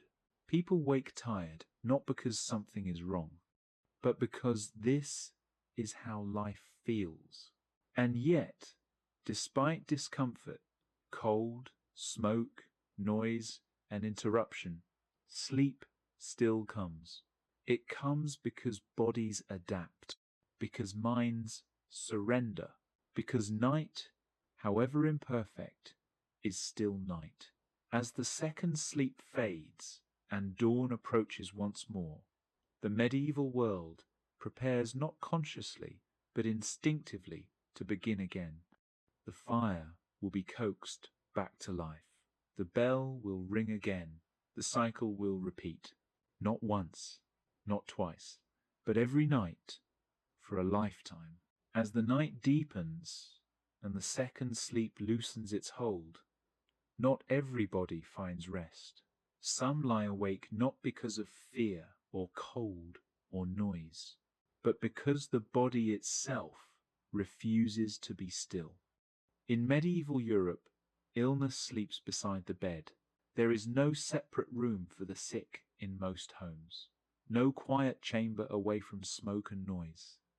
The ill remain where they always are, among family, near the hearth. Inside the shared air, a man with a fever tosses beneath heavy blankets, sweat soaking into wool and straw. The fire that warms the healthy makes his breath burn. His skin is hot, yet his hands feel cold. Each cough echoes too loudly in the night, startling sleepers nearby. There is no understanding of infection, only imbalance. Too much heat, too much cold, bad air, evil humors. A woman with aching joints wakes repeatedly, shifting to ease the pain. Her bones stiffen in the damp winter air. She props herself upright against a chest or wall, believing sleep lying flat will worsen her condition. Beside her, a daughter listens to each breath, counting them unconsciously. For the sick, sleep comes in fragments, short spells of unconsciousness, dreams thick with strange images, waking soaked in sweat or shivering violently. At night, illness feels closer. Medieval people believed sickness worsened after sunset. Demons were said to roam freely in darkness.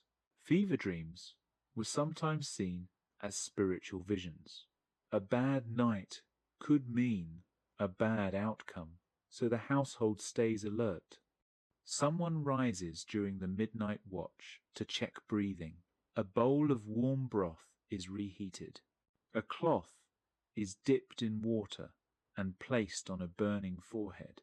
Prayers are whispered close to the ear, just in case the soul is already halfway gone. Sleep, for the sick, is not restorative. It is watched. Children experience night differently still. In medieval homes, children do not have beds of their own until much later, if ever.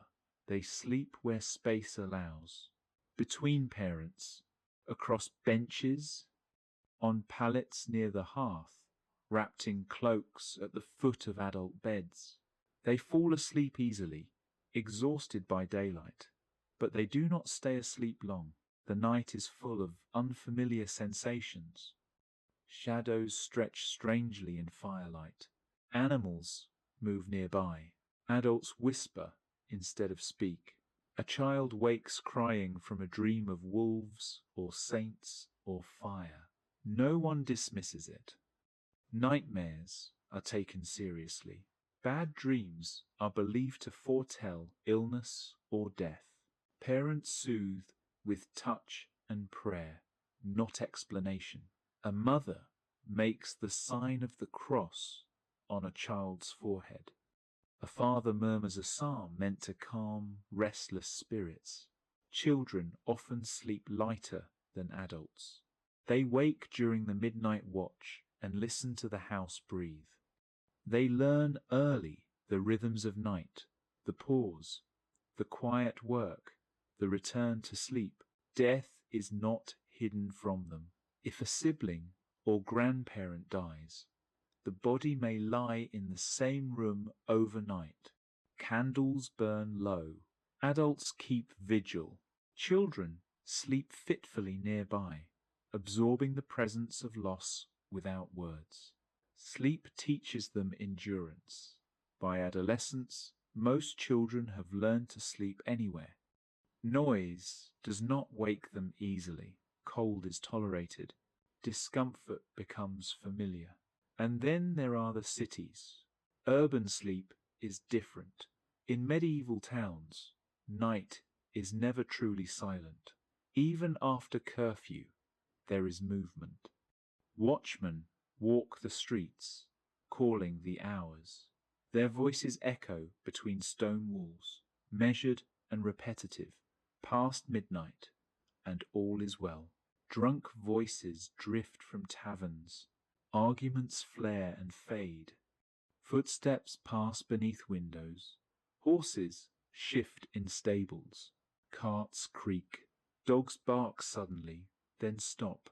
In crowded houses, multiple families share walls. Sleep is layered sounds pass through floors and beams. Privacy is rare. People learn to sleep through noise, but not through danger. Fire is the greatest fear. City dwellers wake instantly at the smell of smoke or the cry of fire. Buckets are kept ready.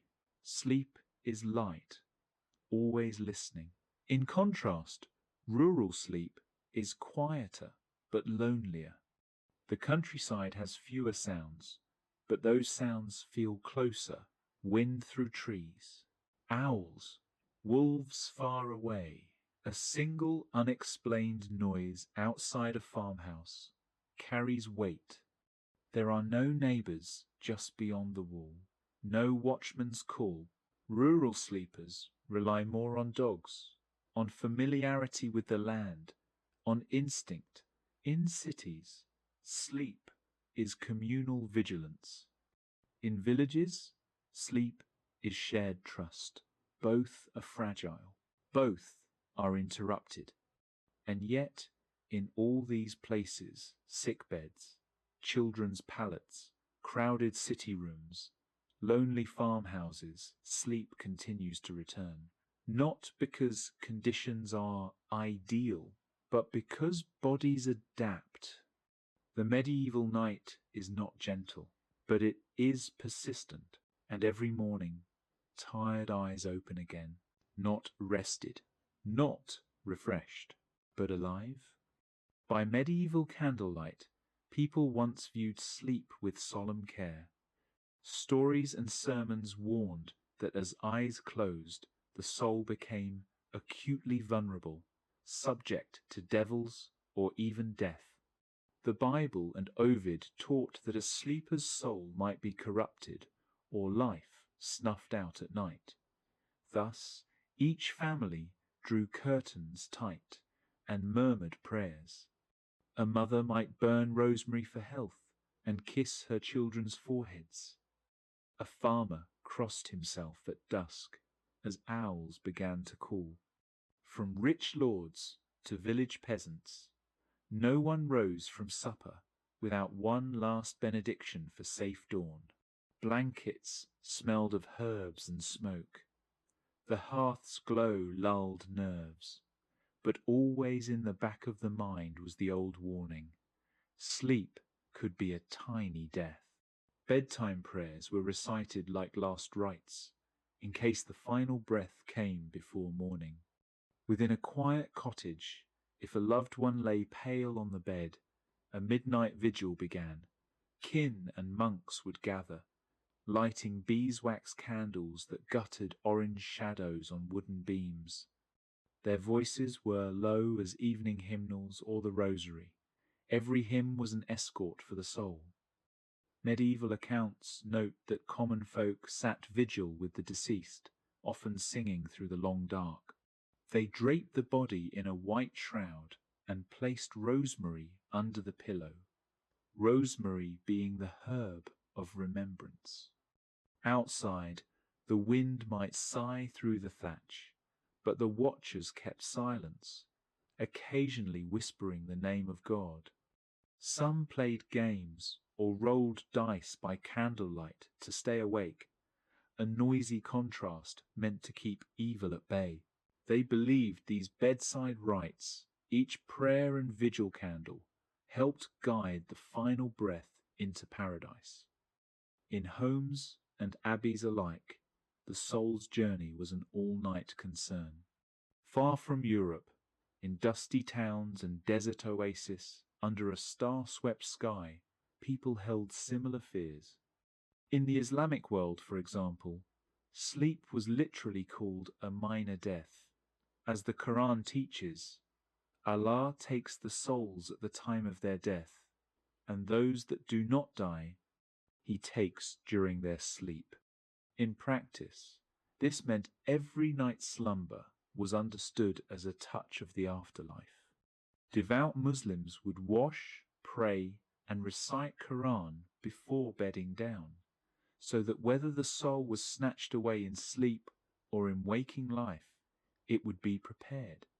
One medieval scholar commented that in deep sleep the soul drifts toward Barzakh, the veil between life and death. When dawn broke, the pious would utter praise. All praise is due to Allah, who gave us life after He caused us to die, echoing their nightly mini-resurrection. In dusty, lamplit courtyards, a young man waking from sleep would bless God and smile, thankful to have returned from that nightly voyage. In African villages, the night was alive with ancestral spirits. Elders taught that as the moon rose, the veil between the living and the dead thinned. Mothers whispered lullabies, invoking grandmother's protection and grandfather's guiding hand. They hung charms of beads or iron above doorways to ward off roaming jinn or angered forebears. Dreams were considered visits from ancestors or omens. A good dream might be advice from a wise forefather, a nightmare, a warning. No one took slumber lightly. Even children slept with the name of a saint or ancestor on their lips, lest wandering shades disturb their rest. Throughout the night, a light or crackling fire symbolized the living's connection to the spirit world, holding the darkest powers at bay. In far-flung Asia, night spirits also haunted the imagination. On the Philippine archipelago, people told of the batibat, a vengeful tree spirit. Legend said that if a sacred banyan or baleti tree was cut, its furious soul could become a monster. Anyone asleep nearby might feel a crushing weight descend on their chest. The story warns that a grotesque, obese monster hag will proceed to sit on them, suffocating them and causing terrible nightmares. Villagers slept under the stars and draped sheep's wool over their faces to avoid the batibat, and wives of woodcutters would burn oil lamps by the bed, hoping the light would scare it away. In Japan as well, rooms could be haunted by restless energy. They spoke of the makurageishi, or pillow flipper. It was said that when someone died in a house, their spirit might linger playfully at night. Travelers lodging in a house might awake to find their pillows mysteriously moved. In one folk tale, a wealthy stranger stayed at an inn and was robbed by the host. As revenge, the murdered traveler's soul visited each subsequent guest, saying a quiet word and leaving no money behind, and moved the pillows of the people who lodged there. Peasants believed the makurageishi might also nudge a sleeper's feet to the pillow or tickle the toes, causing nightmares. A samurai might keep his sandals by the bedside, or a sage knot of straw tied at the pillow corner, in hopes the spirit would leave him in peace. In these tales, night was thick with the mischievous, and sometimes dangerous, spirits of those who had never fully departed. Beyond the hearth, nature itself could conjure fears. When storms gathered, even the wind felt alive. Medieval peoples often personified the gale. As one chronicler puts it, the wind was regarded as a living being whose power was to be dreaded. In the village, the howl of a sudden gust might be explained as the breath of a mountain demon or an angry sky deity.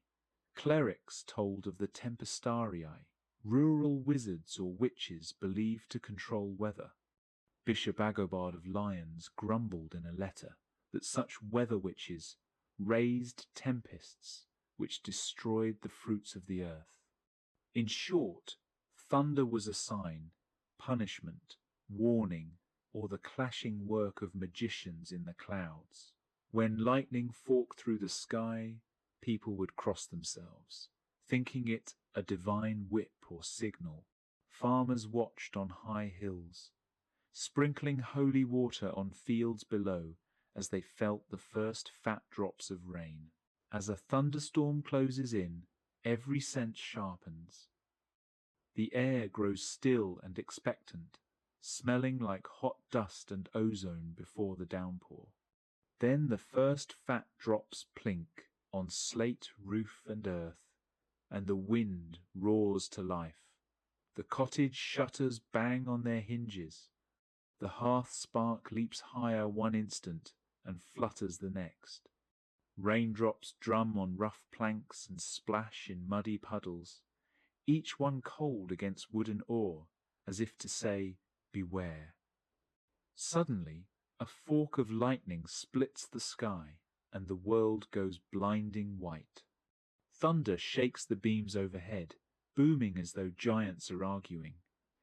In the flickering firelight, a child presses closer to mother's skirt. The smell of wet fur from the cat mingles with the wood smoke. In these moments, every traveller and villager feels the raw power of night made monstrous. On the open sea, a storm was even more mysterious. Sailors huddled on deck, groping for shrouds as waves smashed over the side. In the murk of a thundercloud, a strange blue glow might appear on the mast and bowsprit, street Elmo's fire. To mariners across the ages, this eerie corona was a holy sign. They called it the candles of the Holy Ghost, or of Street Erasmus, their patron saint. If a dim, sibilant halo danced on wood or sail, they took heart. It was an omen of protection. Even in their terror, sailors gave thanks for that blue light, trusting that the saint watched over them until dawn. On land, travel after dark was grim and seldom done. Medieval roads were no better than dirt trails, slick with mud after rain. One writer dryly notes that when wet, roads would quickly become muddy, making travel slow and difficult. A lonely cart might be swallowed up to its axles by clay that oozed beneath wheels. With every step, a traveller could feel cold water soaking his socks. Horses whinnied in discomfort as pack mules skidded. It was common sense to arrive early. Villagers would see a late coach labouring down the lane and already be lighting lanterns on tavern signs, ready to welcome drenched strangers. Few dared slog forward in the dark. Instead, they'd slip into barns or way stations, clutching hay bales for warmth. The stench of livestock rising to meet them as they collapsed by a brazier. Without moonlight or lamps, night on the road was pitch black. An old English guidebook remarks matter-of-factly, "On a moonless night, the entire countryside would be in pitch darkness." Imagine a lone footman or pilgrim stumbling along a forest path in that blackness. To one side are swirling shadows, to the other rolling plains that drop into invisible ditches. Overhead, owl wings creak. Underfoot, a deer crunches brush. Fear stalks faster than the traveller, for silence invites hidden dangers. Bandits loved the dark. Chroniclers bluntly recorded, "Only a fool would travel any distance unarmed and alone." As soon as two figures crested a hill beyond the firelight of the inn, every village watchman was on alert. Even in the desert or jungle, people planned journeys to avoid nightfall. On the great trade routes, caravanserais stood at day's end, sturdy inns framed by high walls. These were as reliable as oases. One medieval account explains that such stations were spaced so travelers could avoid spending too much time in the desert, targets for bandits.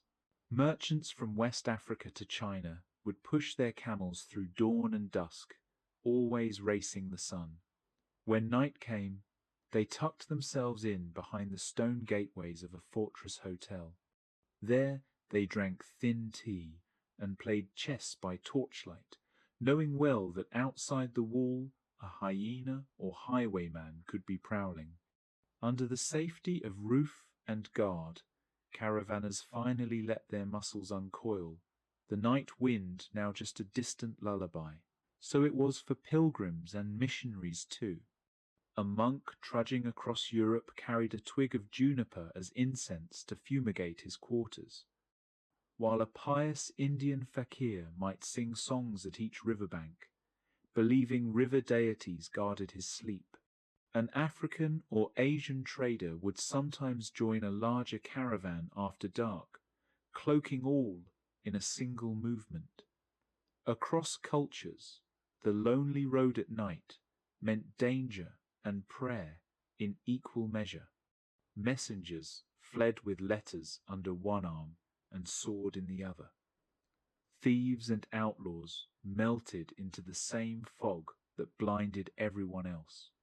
Travelers learned every trick, sleeping with boots on, each foot facing opposite ends of the bed, placing amulets under the pillow. Their vigil blended with that of the villagers and priests, all of them watching in the dark to make sure the final breath of any friend or stranger would not come unaccompanied. At last, as the storm and shadows fade, the world grows still. The firebank in the cottage glows dimly, and one by one eyes close. Only the rain's gentle patter remains as a lullaby. In this hush, we recall the tales of midnight fears, of devils at the door and spirits in the wind, and we slip unknowing into sleep. Outside, the tempest passes and dawn creeps on. For now, all is calm, the nightmares at bay, and the sleeper safe in morning's grace. As the storm fades and the last echoes of thunder dissolve into distance, the medieval night does not truly end. It merely softens. Rain drips from eaves in slow, steady rhythms. Mud settles. The wind exhales its final breath against shutters and canvas. Inside homes, travelers, villagers, and families remain where they are not fully asleep, not fully awake. This is the quiet aftermath of the night. In this hour, medieval people do not think of sleep as something finished. They think of it as something ongoing. A body turns once more beneath a blanket stiff with smoke and moisture. A hand reaches instinctively for warmth, a spouse, a child, a dog, a folded cloak. The fire is almost gone now, but its memory lingers in the stones. Somewhere, far off, a rooster tests its voice too early, then falls silent again. The mind drifts, not into dreams, but into a shallow, floating awareness. This state is familiar. It has no name.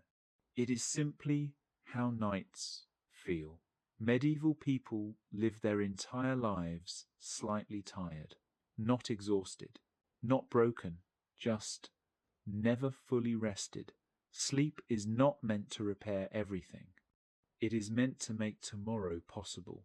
A farmer wakes with stiff hands and sore shoulders. A monk rubs his eyes during early prayers.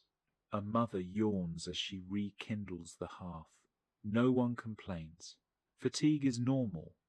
In monasteries, bells ring again, not loudly, not urgently, just enough to remind the body of order. Matins has passed. Louds approaches. Time is not measured by clocks. It is measured by light, sound, hunger, and habit. In towns, watchmen complete their final rounds. Lanterns flicker out one by one. Doors remain barred until dawn. Light proves itself. On roads, travelers wait. They do not rush. They sit beneath dripping trees or inside caravanserai courtyards, wrapped in damp cloaks, letting the night finish its work. No one trusts the hour before dawn. This is when mistakes happen. When eyes misjudge distance. When cold bites hardest. When spirits are said to linger longest. So people wait. They sit. They breathe. They endure. Gradually, the sky lightens, not suddenly, but reluctantly. Dark blue softens to grey. Stars fade one by one, as if being gently dismissed. This is the true end of the medieval night. Not sleep, not waking, but transition. Inside cottages, families begin to stir. Inside cities, shutters crack open cautiously. In fields and forests, animals move before humans do. And just like every night before it, this one leaves no record, no diary, no complaint, no memory strong enough to name. Only the body remembers. It remembers the cold stone, the smoke, the interruptions, the fear, the closeness. And tonight, when darkness comes again, it will lie down once more, exactly as it always has. The sky deepened to indigo as the last workers trudged home. In that gentle dimness, fatigue was no disgrace, but an old, familiar companion. Peasants eased their aching backs by the fire, flaxen straw crackling under feet, knowing the day's labours had earned them rest, however brief. Even kings and knights, gilded and armoured in life, felt the pull of night's heaviness. After all, as a medieval illumination shows, three crowned figures lie together in slumber under a watching angel, exhaustion touching noble and commoner alike. The people of the Middle Ages often slept not once, but twice each night, rising after a first sleep that took the edge off their exhaustion, and using the dark hours as a quiet interlude. In northern France they called that first rest premier somme, in Italy primo sonno. In castle chambers and village huts alike, villagers knew this rhythm well. Outside the glowing hearths, silence draped the countryside. Shepherds' soft whistles faded among the bleating flocks.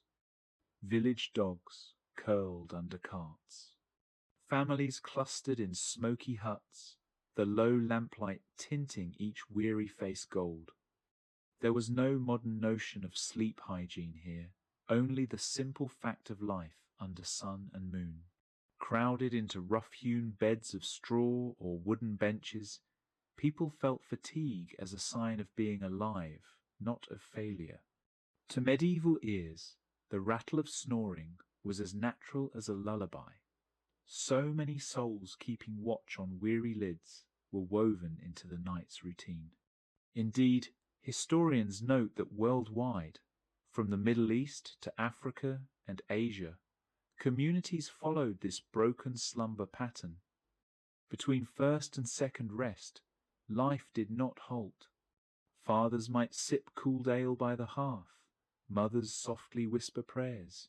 Even scholars in remote study continued scribbling by flickering candlelight, or simply lay back and stared at the stars through open rafters, embracing each yawn as part of the human lot. In distant lands, the understanding was much the same.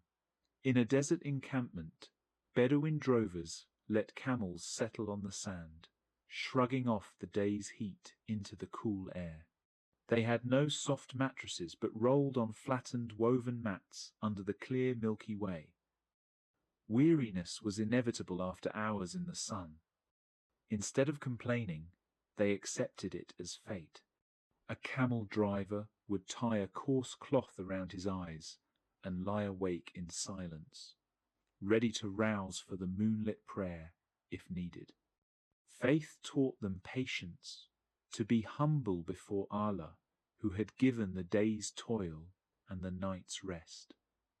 Likewise, in North African Kasbahs, a family might unroll a shared blanket after dinner. Exhaustion did not forbid storytelling. Instead, elders reclined in a circle and told Sufi tales of saints, punctuating the quiet with gentle laughter.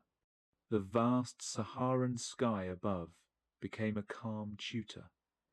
Countless stars were seen as the eyes of ancestors watching over them. For these folk, as in many cultures, sleep is a mystical and transcendental condition, described as prophetic or influencing important decisions. To close one's eyes was to trust in forces greater than oneself. Far to the east, under the cherry blossoms of an autumn evening, or by the river banks of the monsoon-washed plain, Indian and Chinese villagers moved similarly. Children finishing rice porridge yawned under coconut trees. Parents laid out cloth mats on bamboo floors.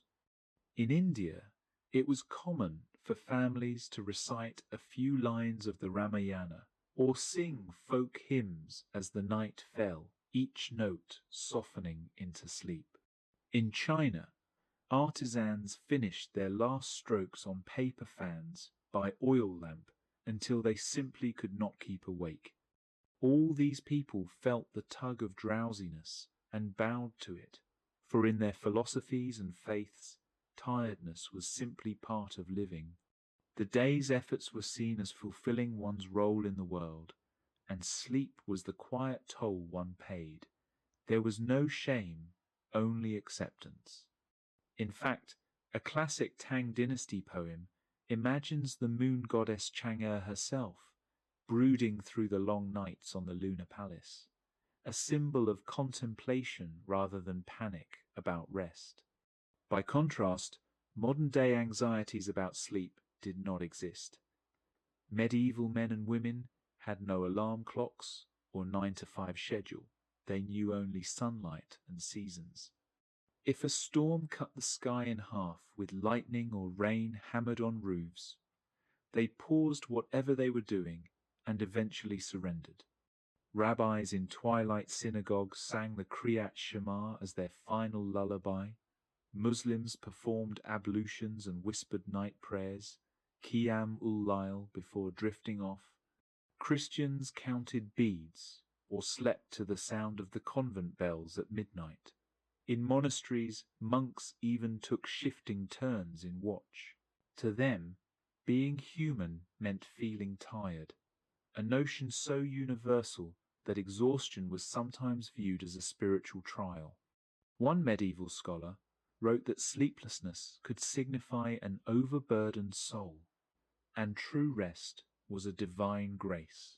Thus fatigue was woven into existence, and people met it with ritual and philosophy. A knight preparing for his knighthood, for example, would take a ritual bath and fast all day, then spend the night before his ceremony kneeling in silent vigil. His tired eyes, bloodied brow, and the creak of his armor became part of the rite. The night itself was his instructor in humility and courage. In villages, nights turned into classes in survival and hope. Grandfathers huddled around a dying fire to recount stories of famine and triumph, teaching grandchildren how to endure. Fields were silent, barns locked, torches snuffed, and yet the true lesson of living continued. People learned from the darkness itself that perseverance and faith were as vital as a morning's light. Gradually, as dusk became night, the narrative shifts from merely tolerating tiredness to finding wisdom in the darkness. Night became a teacher for all. In quiet shadow, voices grew softer and senses keener. Chickens settled on roosts, and crickets took over the chorus, their song a gentle clock around bonfires. The flickering light cast dancing shadows that brought tales to life. In distant deserts and forests alike, people noticed how night transformed their world. Around a crackling campfire in the Eurasian steppes, a Mongol elder might push another log onto the flames and begin a legend about the eternal blue sky. Watching how the fire's glow kindled wonder in the listener's eyes. As anthropologists have observed, firelight bonds, mellows, and excites people. Under its spell, minds turn from mundane tasks to mysteries of the soul. By starlight, the elders often pointed out constellations and breathed life into them. In one African scene, a griot, storyteller, looks up at the milky swath of sky and tells the gathered children that it is the trail of a hero's chariot, or the ashes of a great campfire flung heavenward. The night sky became a canvas for collective memory, with every glittering star a word in a poem about the ancestors. For centuries, African myths and legends have been recorded in the positions of the celestial bodies in the night sky, writes an ethnographer. A Zulu might say that the glowing Milky Way are cattle of the gods, while Bushmen might explain it as the spirits of ancestors parading home. As the fire crackles and the wind sighs through acacia branches, listeners learned empathy and history in the same breath.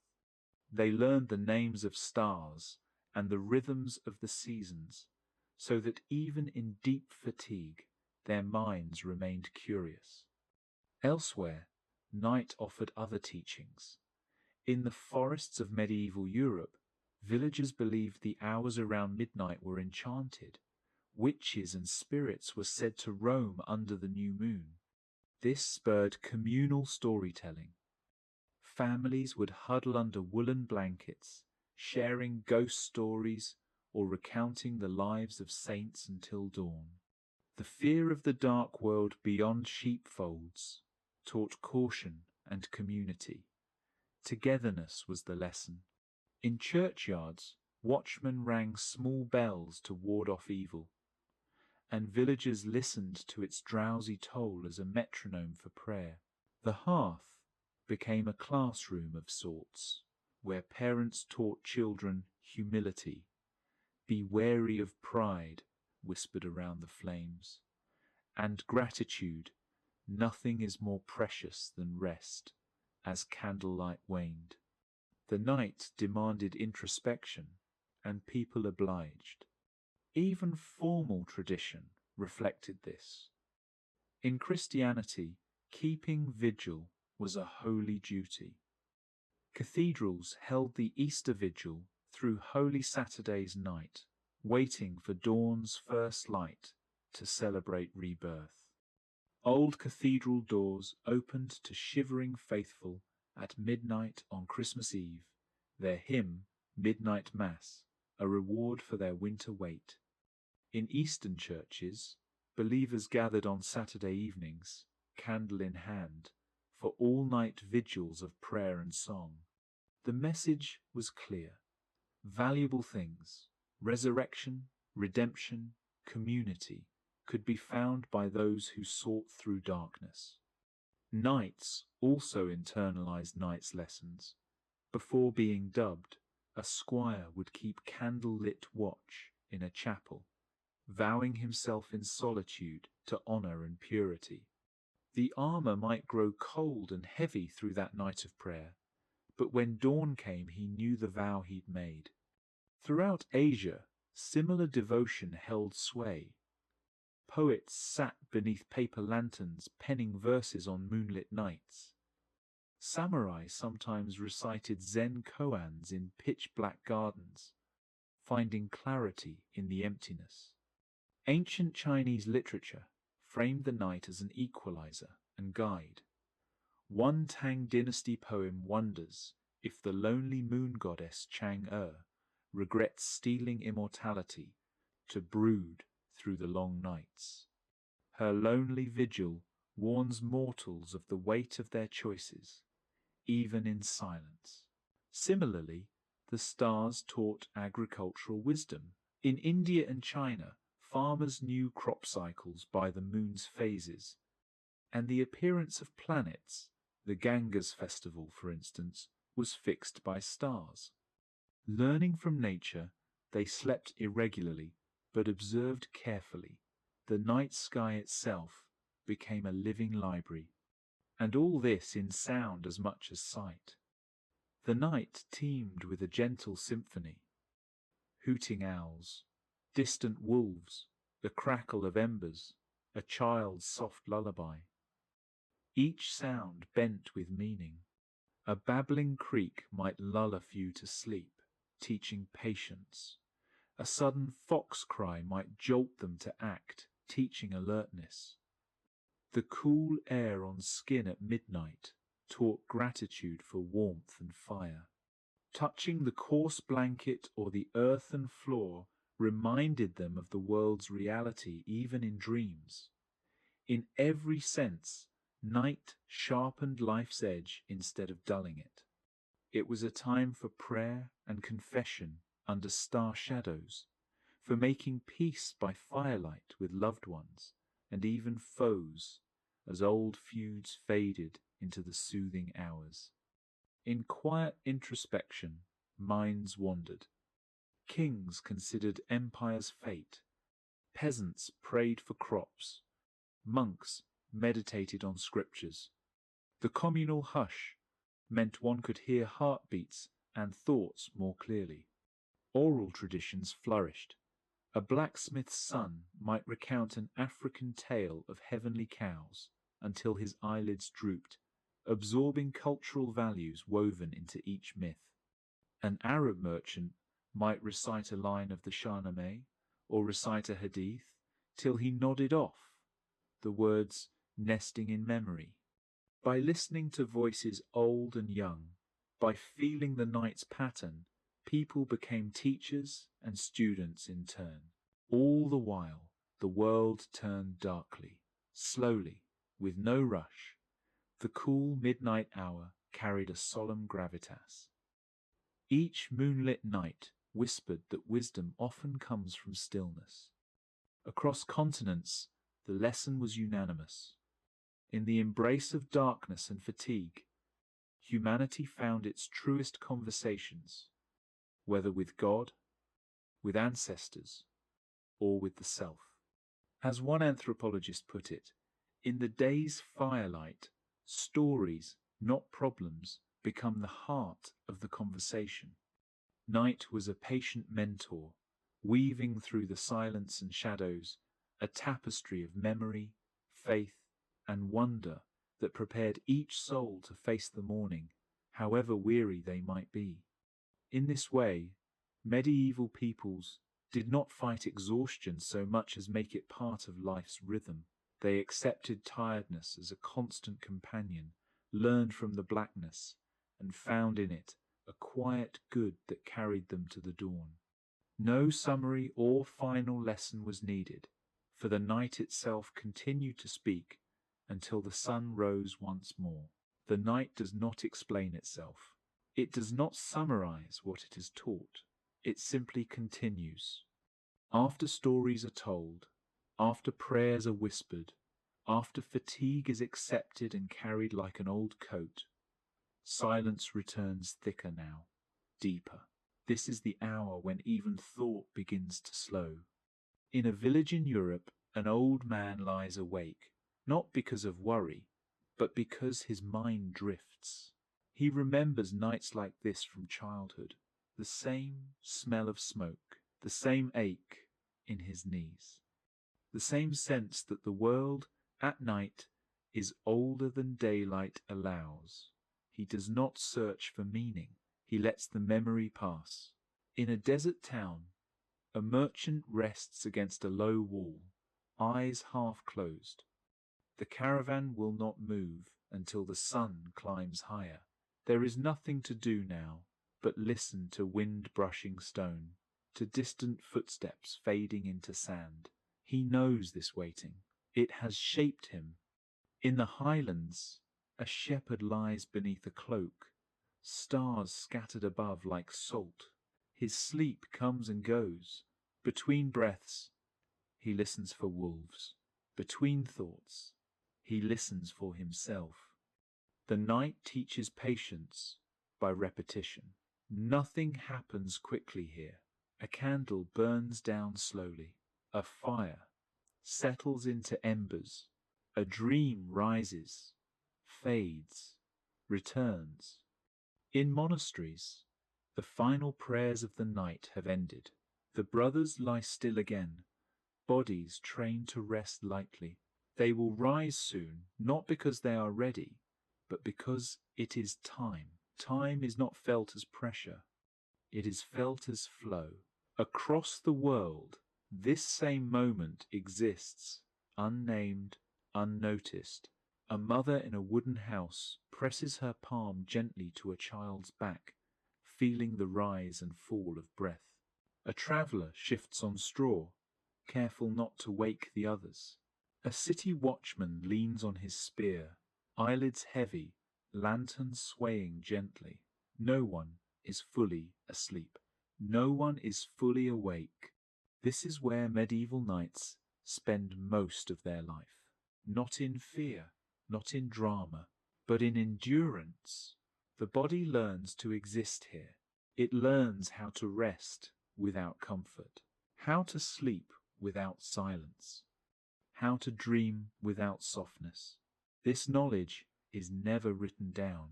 It is passed through posture, through habit, through the way a child curls instinctively toward warmth, or the way an elder breathes shallowly in cold air. The night does not promise restoration. It promises continuity, and that is enough. Slowly, without announcement, the dark begins to thin.